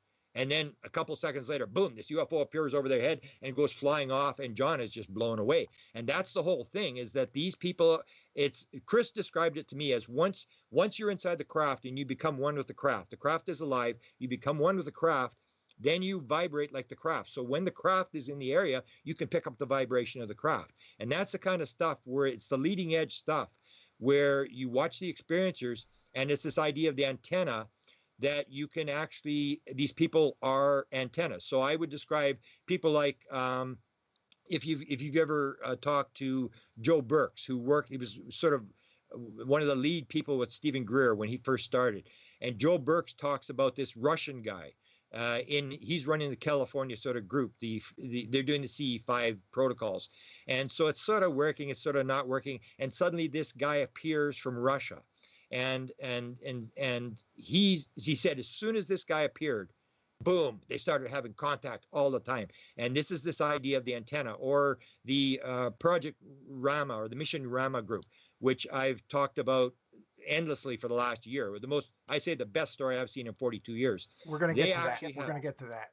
Yeah, they actually have their people. They actually call them antennas, and so when I was fascinated when I heard that the To the Stars, this group was calling this thing antennas, and these people actually refer to the people who are interacting with the beings, and they can actually tell you when the craft will appear to the minute. So when I had my first experience with this Mission Rama, when they said 9:33 and suddenly this thing appeared over my head at 9:33, let me tell you, I was amazed. I was like, wow, these antennas are really, really good. And it's the same idea. It's like they're able, whatever brain pattern they have, they're able to tap into whatever this phenomena is. Okay, you're breaking up a little bit, Grant. I don't know what's going on, but you're breaking up a little bit. Just to jump in really quick with a quick question for you. One thing that's not coming, it's from as far as I know, from the contactees is any kind of a threat. This isn't a threatening thing. Yet when Elizondo or Mellon get on TV, they are raising that. They're waving the threat flag. So obviously that's a strategy. Can you kind of give us some insight into what the thinking is there? Hello? Hello, Grant? Yeah, you're breaking up as well. I can't hear you. Yeah. You're breaking up. Yeah, we are breaking up. We are breaking up here. Let's do this. Let's end this, and let's end the call. Now, you want to keep going then, Grant? Hello? Yeah, call me back. Okay, yeah, let's wrap it up, and let's call you back. Okay.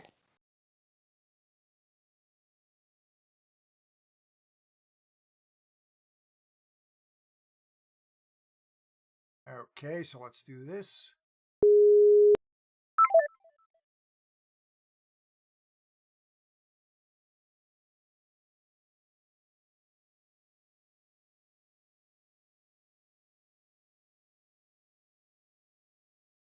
Yep. That doesn't seem to be working.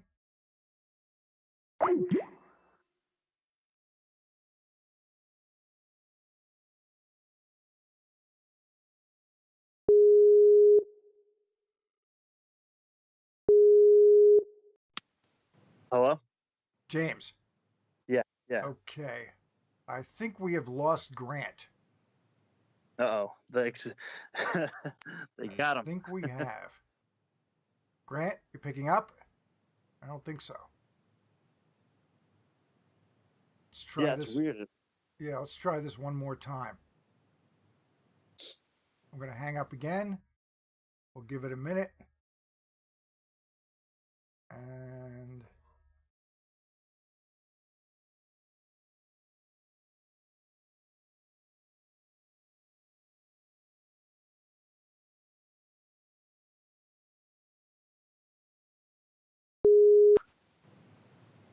hello? Hello, Frank? Yep, I'm still here and we're not getting Grant.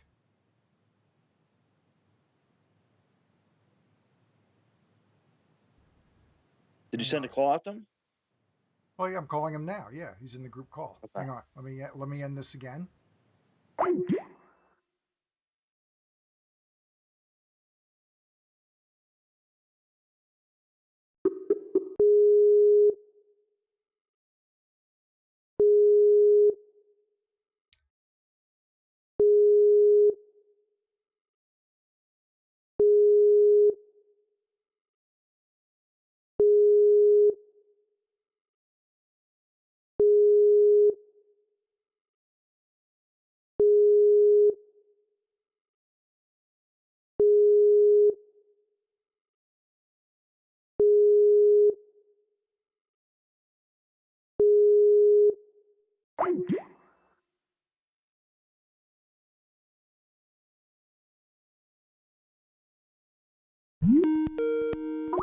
Oh, Grant. Hello?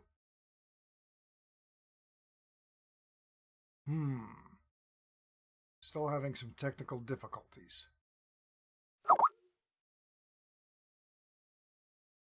Oh, Grant, I cannot hear you again.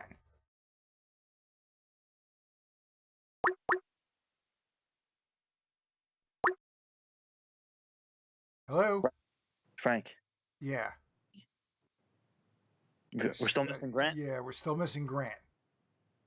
Ah, man. That's weird to lose service just like that. Yeah. Hang on here. Okay, so we got this. Nope. Let me try Grant one more time. All right. You're still on the line, right? Yeah. Okay.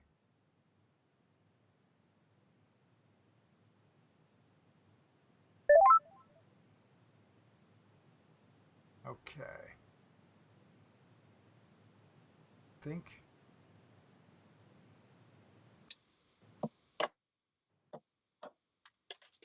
Nope. Let me end this call.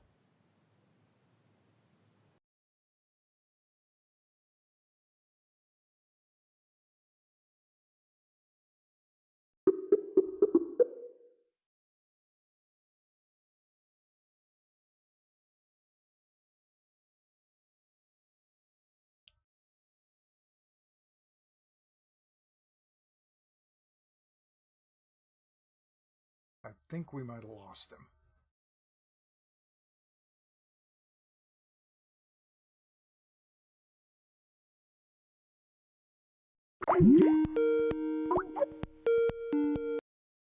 Grant? Hello, Grant. I cannot hear you. I've had James in just fine, so I'm not sure what the problem is. But I can't hear you at all. I'm not sure if you can hear me or not.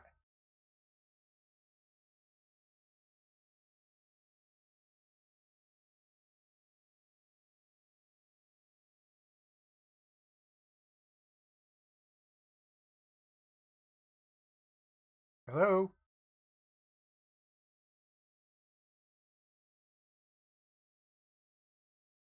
We've got a connection, but I'm not hearing you at all.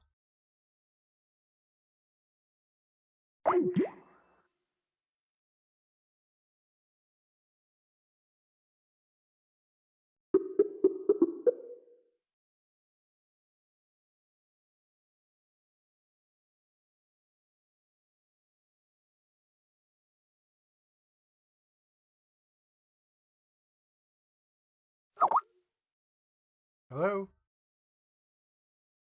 Nope. Hmm.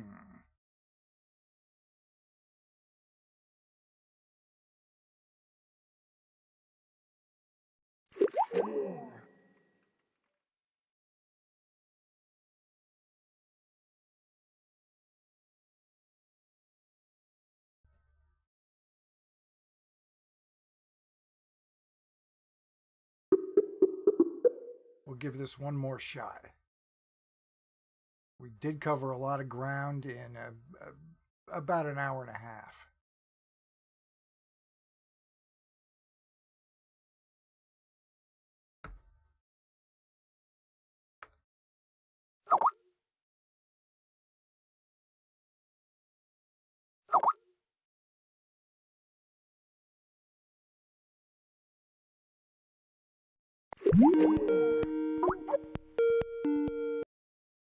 Hello? Hey, Frank, you there? Yeah, I'm here. Grant? He tried to reload Skype 3 times. He just emailed me. Okay.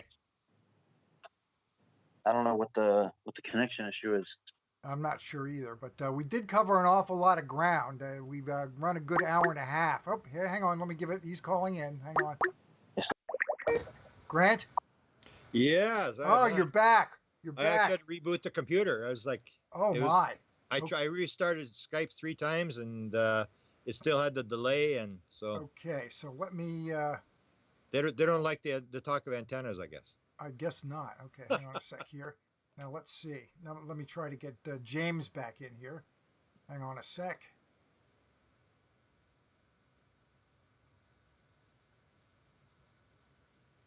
Okay. See if we can get James in. Hopefully we can.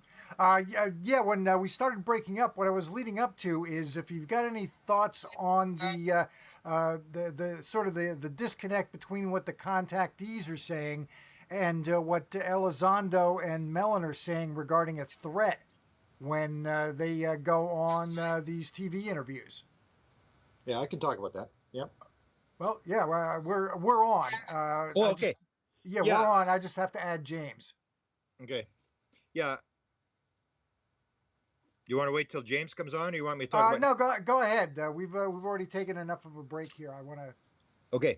Yeah. Basically, what it comes down to is if you want to finance a UFO program, the only people that have got any money is the military, and the only way you're going to get it financed is to couch it as a threat. Because if you say, okay, we think there's some aliens and they're kind of interesting and we'd like to, curious, whatever. No, you know what it's like. Nobody in the government wants anything to do with this at all. So that's why you have to make it look like it's a threat, because you got to sell it. You sell it with fear. You say, we got to, like, as Reed says, you got to get it before the Russians and the Chinese. There may be technology there, and they're going to come and they're going to blow us up with UFO technology if we don't take it. That's the same way they sold the remote viewing program in the 1970s, because it was a edge topic that no scientist wanted to touch. It would ruin your career. And so they said, the Russians are working on this. They're able to, hypnotize people in banks and take the money and all this kind of stuff. And unless we work on this, I mean, the Russians, big bad Russians, could come in and, destroy us. And so that's the way you sell the program. So I don't think they believe it, because I think Lou Elizondo was even asked, well, is there a threat? You're calling it a threat. Is there a threat? And then he tells this story about, well, you lock your door at night and it doesn't mean that you're going to get broken into. And then suddenly you find out there's footprints in the living room, and doesn't mean that they're bad, but you got to find out whether there's footprints in your living room when you lock the door at night. And so they're just selling the program by presenting it as a threat, because otherwise you're not going to get any money. You're not going to get any funding from anybody. Got it. So it's just a sales job. Do you know if any of the folks involved in the Rama group or the Zendris group, I don't know if that's two different groups or not, do you know if they were part of any of the contactee studies? No, and in fact, they don't even. One of them sort of wanted me to back off a bit, and because I'm sort of dragging the two together, and they have a lot of a sort of a religious message that goes along with their experiences or whatever. And to me, that's sort of like a filter idea that you've got some impression as to what you think's going on and stuff. I'm really not that interested. I'm just interested in this very bizarre connection between that both are calling them antennas, and the same principle that when you get a high level experiencer who a lot of stuff happens around, it's advantageous to investigate them, and that's what this program is doing with To the Stars, this sort of secret program. I don't know if you've even picked up on Rama. I only knew about this Project Rama as of last August, and before then, as I tell the story, I mean, my book Charlie Red Star had been optioned for a movie, and I had no interest. They were going to try to sell the Rama story with my book, and I said, well, I don't. You pay your option to the movie. I'm not interested in this stupid group of contactees in South America. Go sit on the side of mountains and stuff. And so I wasn't really interested. It wasn't until I got this message going across the the Nevada desert from this alien that said there was going to be a program sighting on Saturday night, and then these two antennas. These are the people inside the group. Each group has an antenna person who makes the contact and does this automatic writing thing. And when this PhD psychologist trained at Columbia University showed me the message, it said 2133, and this thing happened at 2133. I mean, I was just blown away. I went like, wow, we gotta investigate these people, man. This is something that, and because it was all in Spanish, nobody in the English-speaking world really knows about these people. And so I saw my role as getting their message out that there are these people who, I mean, you see, I call it the CE5 on steroids. I mean, CE5, you set up some lights and music and all this kind of stuff, and you sort of cross your fingers and hope something will show up. These people can actually tell you like to the minute, and they'll tell you if there's Zendra is going to be open, these interdimensional portals. I was just blown away. I mean, the one other event that happened across the road where we were was this Enrique Villanueva, and he was not an antenna when he started, but now he's an antenna, and he draws this this thing that appears in a crop circle 2 days later, and I'm like, wow, and it's like a really complex structure that he had drawn 2 days before that thing appeared in England, and I was just blown away. I said, this is the most amazing story I've ever seen, because it dealt with the fact that, because we always have the problem in the UFO thing is how do you actually deal with the phenomena? How do you verify it? How do you actually know what's going on? And the way I see it, after dealing with Rama and after following this To the Stars thing, is the only way you can do it is through experiencers. That's your only hope, is that maybe these people are telling the truth. Maybe some of them actually do have interactions and contacts with the beings, and you can go through them to find out what's going on. Otherwise, the videos, it's not going to get you anywhere. The reports, theoretical ideas about space travel aren't going to get you anywhere. Even the metal. I remember the Canadian government in the early 50s, when I first started, I was investigating what the Canadian government knew in the early 1950s.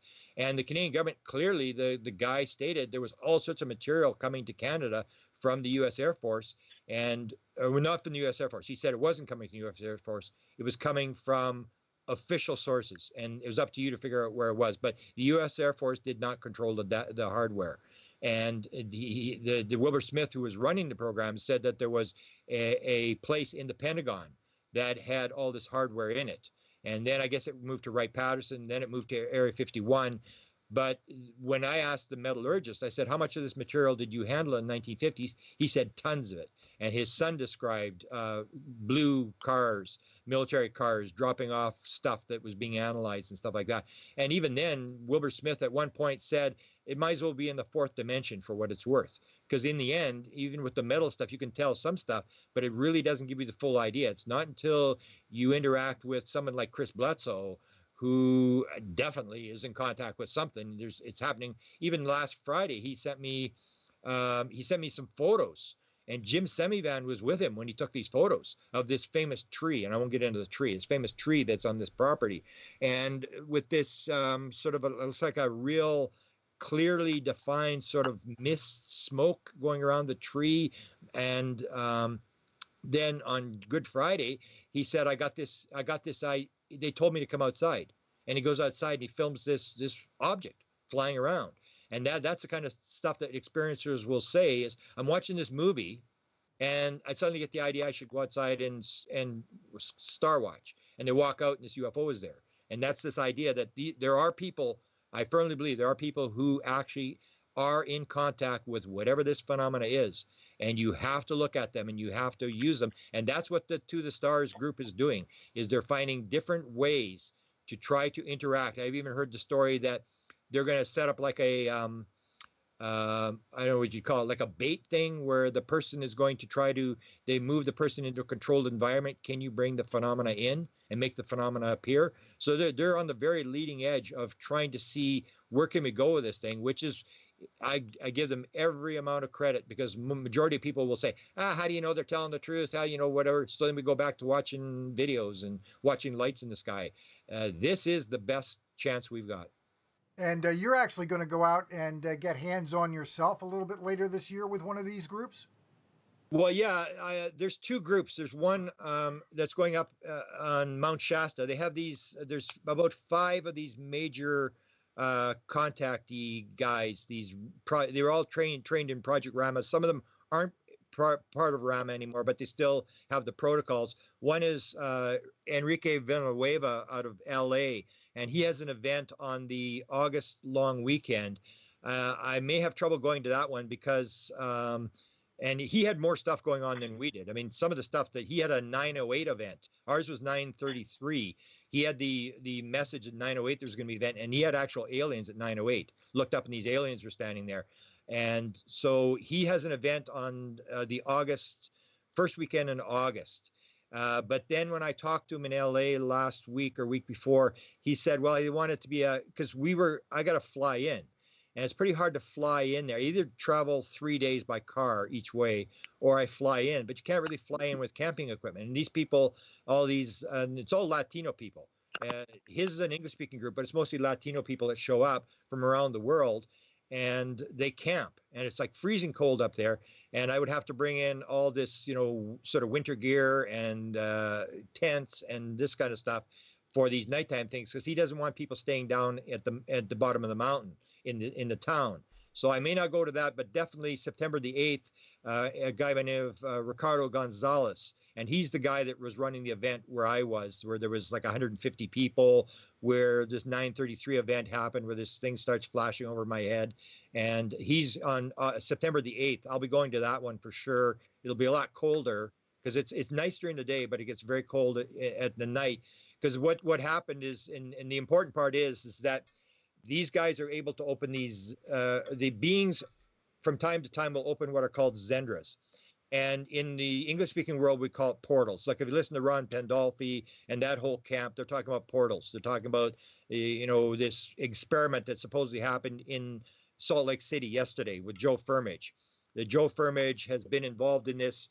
Joe Firmage is an experiencer, high-level or big business guy, built $3 billion computer company, who gets this being appear in his room and starts talking about space flight. And he says, I'm willing to die for this. Suddenly quits his company, starts spending all his money on building a portal. He's a Mormon guy. And one of the stories was he's building this portal to Mormon heaven.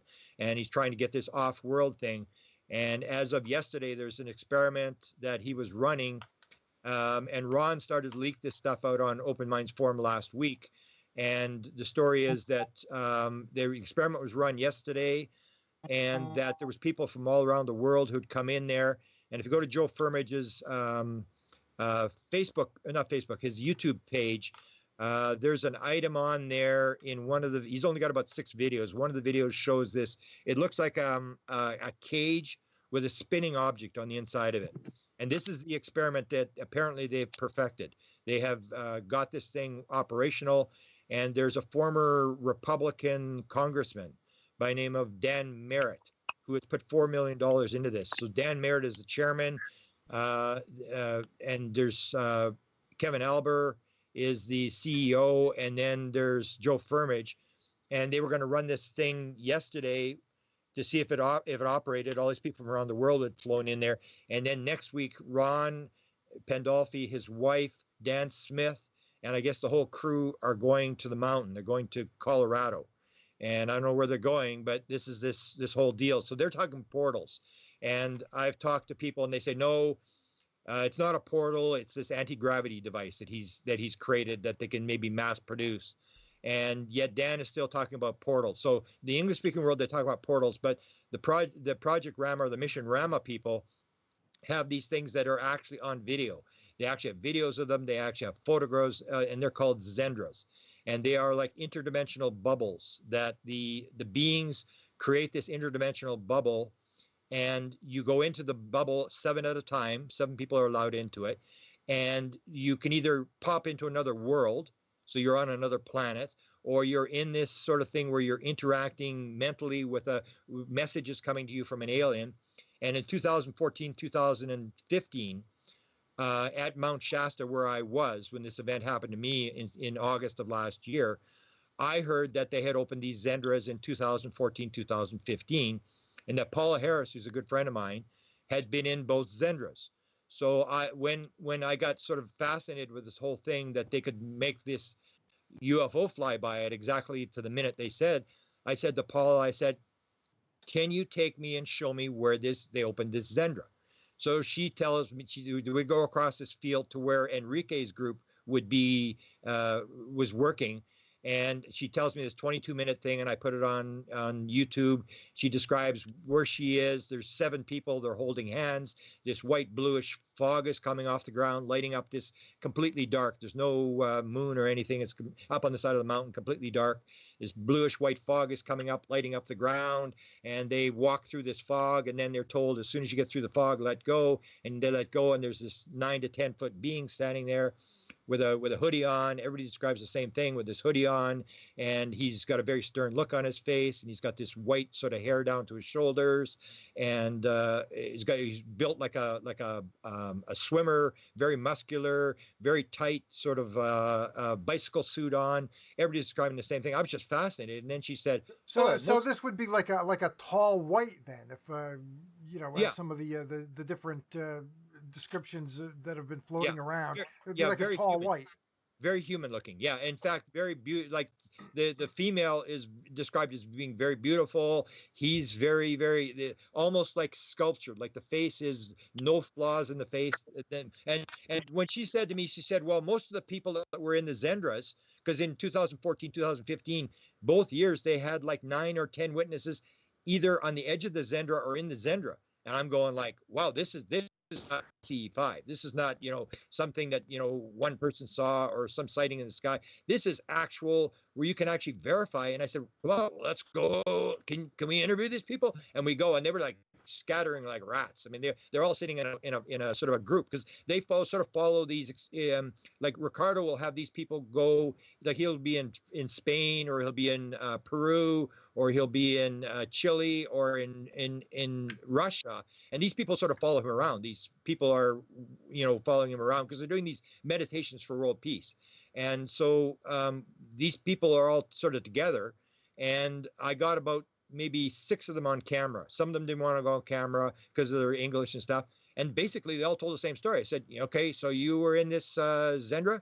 Yeah, and they couldn't speak English very well, and they would say, yeah, and what do you do? Oh, I'm a housekeeper, or I'm a gardener. I mean, they're just ordinary people. And so what'd you see? Oh, there was this guy, he was about 10 feet tall, and he had this long white hair, and he looked like he was in a bicycle suit, and he had this very stern look on his face, and everybody was saying the same thing. I go, next person, did you see it? Oh, yeah, I saw it. And, and I was just floored that you actually had this sort of thing. So they didn't open a Zendra when I was there, because that's what they said. There would be a program sighting. And I knew they'd had these Zendras. So I thought, holy cow, maybe they're going to open one of these Zendras, and I'm actually going to see an alien, because I've seen UFOs, but I've never seen anything like that. So that's why I'm going back, is because they may open one of these Zendras. Now they all say to me, well, it's not about the circus. And I say, well, yeah, it is about the circus, because I'm sort of turning it into the circus. And I say, yeah, it is a circus. I say, take a look at Jesus Christ. I mean, if Jesus Christ hadn't walked on water, healed people, fed 5,000 people with a couple of fish and a couple of bread, you never would have heard of the guy. You need the circus. That's what they're doing. They're doing the circus. Like, so you see a UFO. Why do UFOs have lights on them? So you can see them. They want you to see them. When you see a UFO, you're part of the game, because when they do abductions, you don't see them. They can cloak themselves whenever they want. So when you see them, they want you to see them. This is a circus.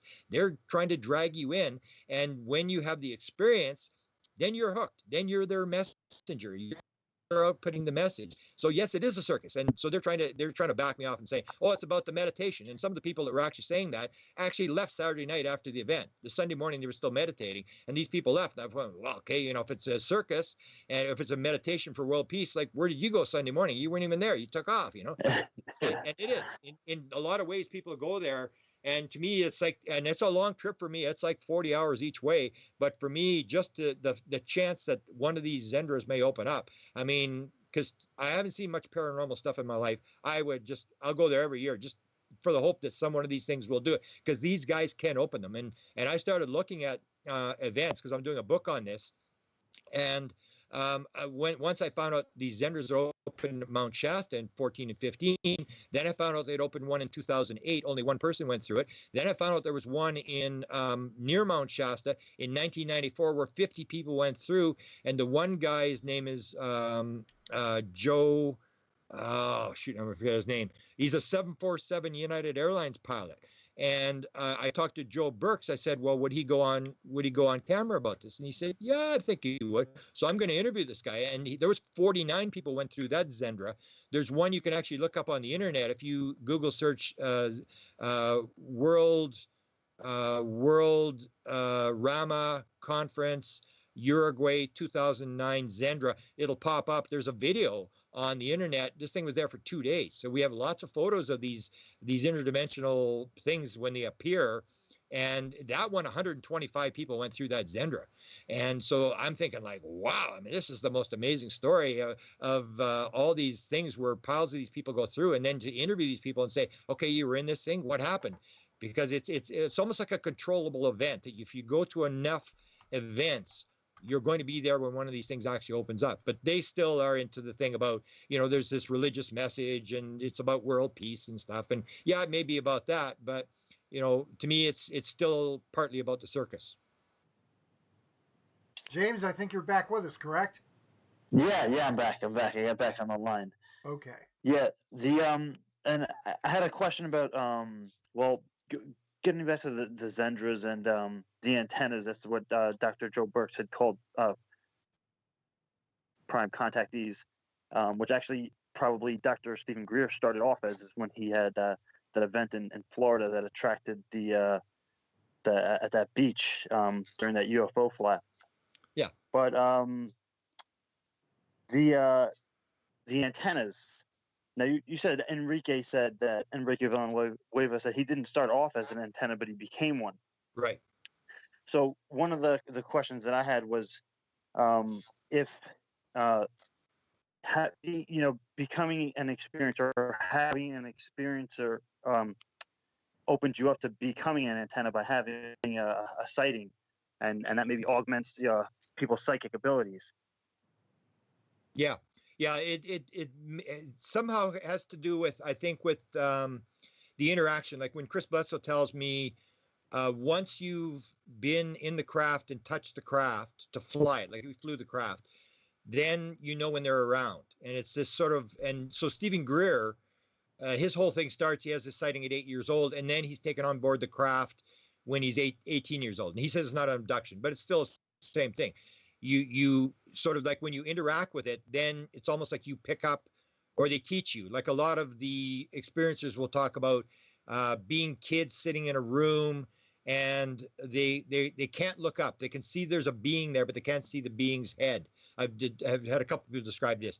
And the kids are being taught to levitate three different color balls. One is very easy, one is sort of hard, and one is very, very hard. And they're teaching these kids to levitate. Or the MILAB stuff we'll talk about. People, they're trying to find out what's their psychic ability.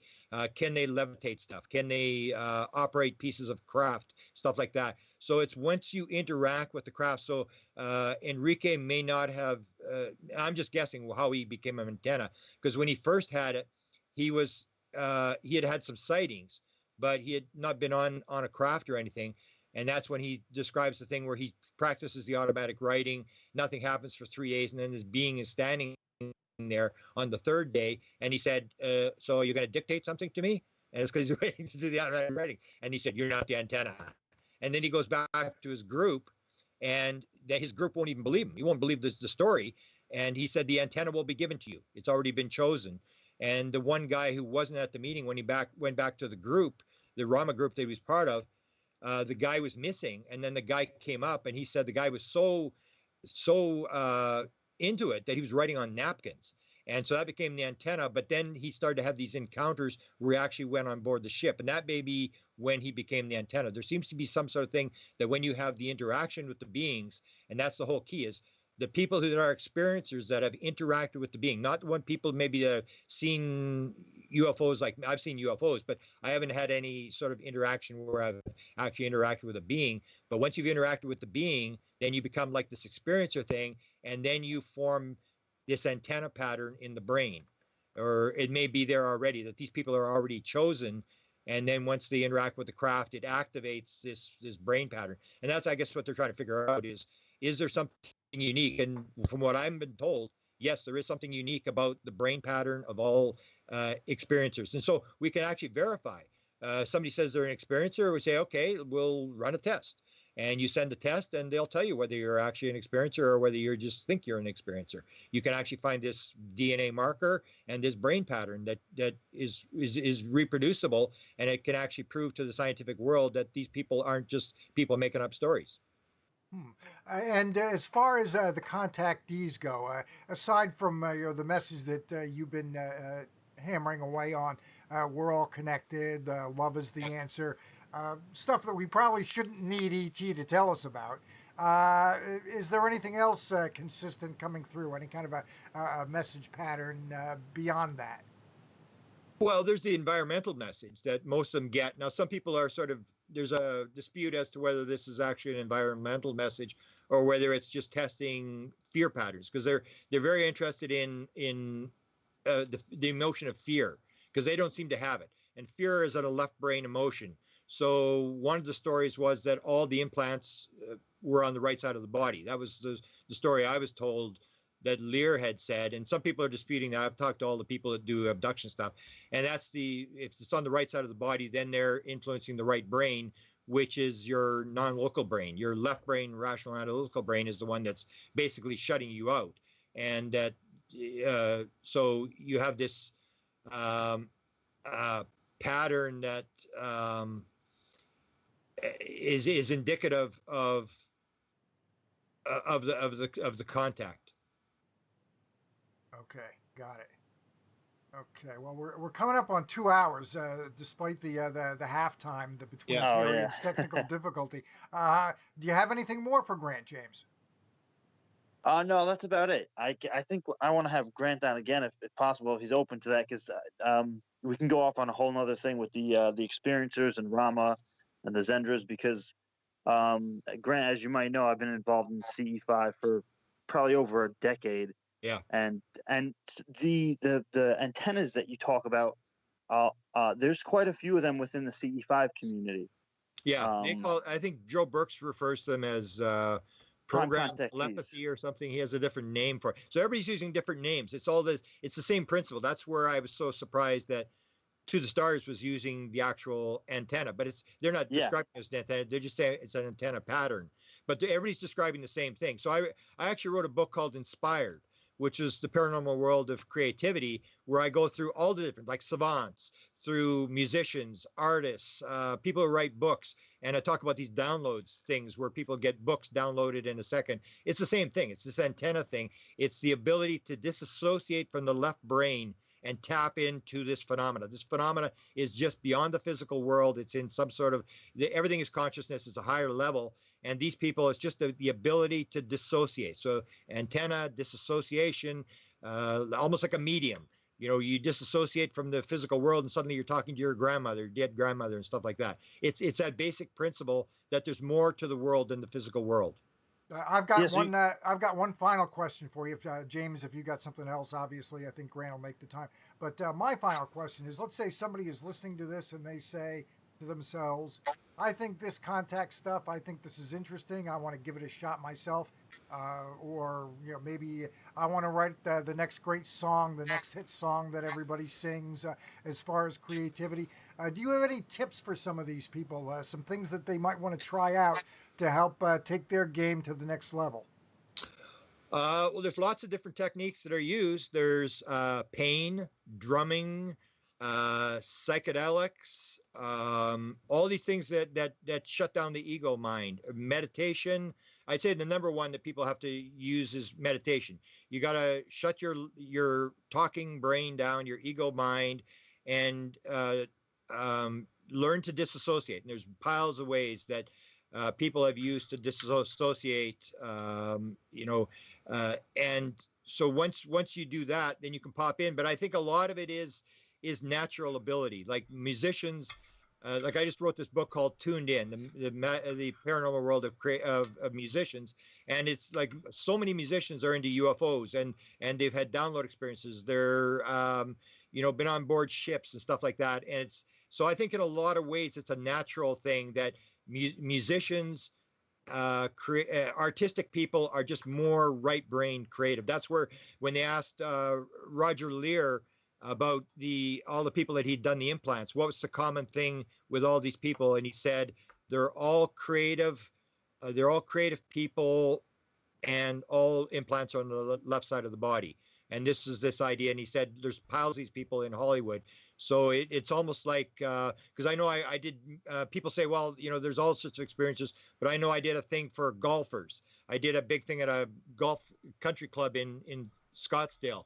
And I was looking for a UFO experiencer who was a golfer or somebody had a UFO setting. I could not find a single one. But if you take musician and UFO and put it into a Google search, your computer will start on fire. It's just unbelievable. So I think in some ways it's a natural ability that people have. Almost like the mistake we make is it one life or is it multiple lives? If it's reincarnation, it's multiple lives, the whole UFO field changes. That a lot of these people are coming into this world to have these experiences, that they already have the ability when they come in. And one of the stories I had heard about the DNA marker is it is there from birth. I have not confirmed that.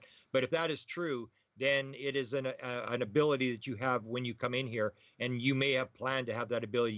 You've planned to be an experiencer. You've planned to have, do this or whatever you came in to do. Got it. James, you have anything else? Just one more question.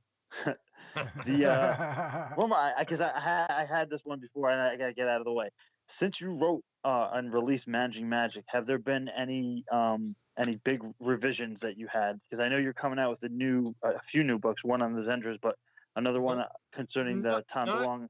Actually, not really. No. The only thing that I have to change is Jim Semivan said I was 80% accurate, and that was minor details, but the main thing was that he didn't brief the president of the United States. I know where I heard that from. Somebody else heard that, but he said he didn't brief the president of the United States. But really nothing. What I'm adding on now is basically what happened from October on, because that book was written before the news conference, before it all broke, and there's a lot on Tom DeLonge. But it's more the what we were talking about today. That's what the new book's going to be about, and particularly this whole thing with this experiencer thing, which awesome. A lot of that stuff is being released right now. I knew a little bit about it then. I didn't really write about it in the book, but really not much is going to change in Managing Magic. It was pretty accurate compared to from based upon all the stuff that's happened since. Oh, very good, very good. All right. So we got about 2 hours in. Grant Cameron, I'll tell you what, we may or may not be experiencers on this end, but having you on the show is an experience. I'll tell you that. Well, I appreciate your interest, and let's keep in touch, because stuff is happening. As I say, like I really don't get really much time to sleep. I mean, people do not realize how much material is happening. There's stuff happening all the time here. It may sound silent, but if you're interacting with these people, there's a lot of stuff, and I think some important stuff. I think we're getting some answers in terms of what's actually going on. And the Jets made the playoffs too. Yes, and I said to I talked to Jimmy Church, because he's a big LA fan, and I said, you won the cup in LA twice and you didn't have a parade. I said, if we win the Stanley Cup, they're going to burn the city down, because I mean, I live in the middle of nowhere. Nobody knows what the town is. And we have potentially one of the best teams there is. And we've never won a playoff game. And they have the big whiteout. They've closed an entire street where everybody has to dress in white. There'll be 50,000 people outside the arena. And it's Hopefully we don't get knocked out in the first round, but it's like I the don't one think you chance. will. I like your chances in the first round against the Wild, and Suter is down. I like your Yeah. chances a lot. Yeah, and then the Nashville, that'll be the big one, because in Nashville, I like Nashville. I don't mind if they win, because there's a town, a sort of American place where you never thought hockey would take off, where they do the same thing, where they put the people in the street and stuff like that, and they take it serious. So I really don't mind if we lose to Nashville. I think we play them next, so that'll be a big series. But there's a lot of big series. I mean, there's some big teams. Boston. There's a lot of really good teams out there this year. Yeah, we should clinch here in Philly today, and we Yeah. will see you in the finals. How about that? You bet. I love it. We'll have a hockey show. Absolutely, absolutely. Okay. And you know that Wayne Gretzky guy, I think he had a little bit of psychic in him with some of those passes he used to make. Yeah, that's the thing. It's the ability. It's like the talent. Like my kid was a pretty good hockey player, and some people are just more talented than others. They just seem to pick it up faster. Well, again, thanks for everything, Grant. You got us off to the best possible start we could possibly have. Beautiful. I sure do appreciate it. Thanks for having me first. I appreciate it. Sure thing, sure thing. Okay, bye-bye. All right, take Bye-bye care. now. James, that was fantastic. Oh yeah. You know what? Man. I think normally I'd like to do like a little post game wrap up, but this went 2 hours, and I've got some running to do. Oh man, there's so much that he was talking about that I had more questions about, like all the other programs. I know. I didn't. We had to. He has so much to say. We had to wear him down a little bit. We had to get him Oh my past God. No, into the seriously. later rounds before we could get questions in. He was going. No, yeah.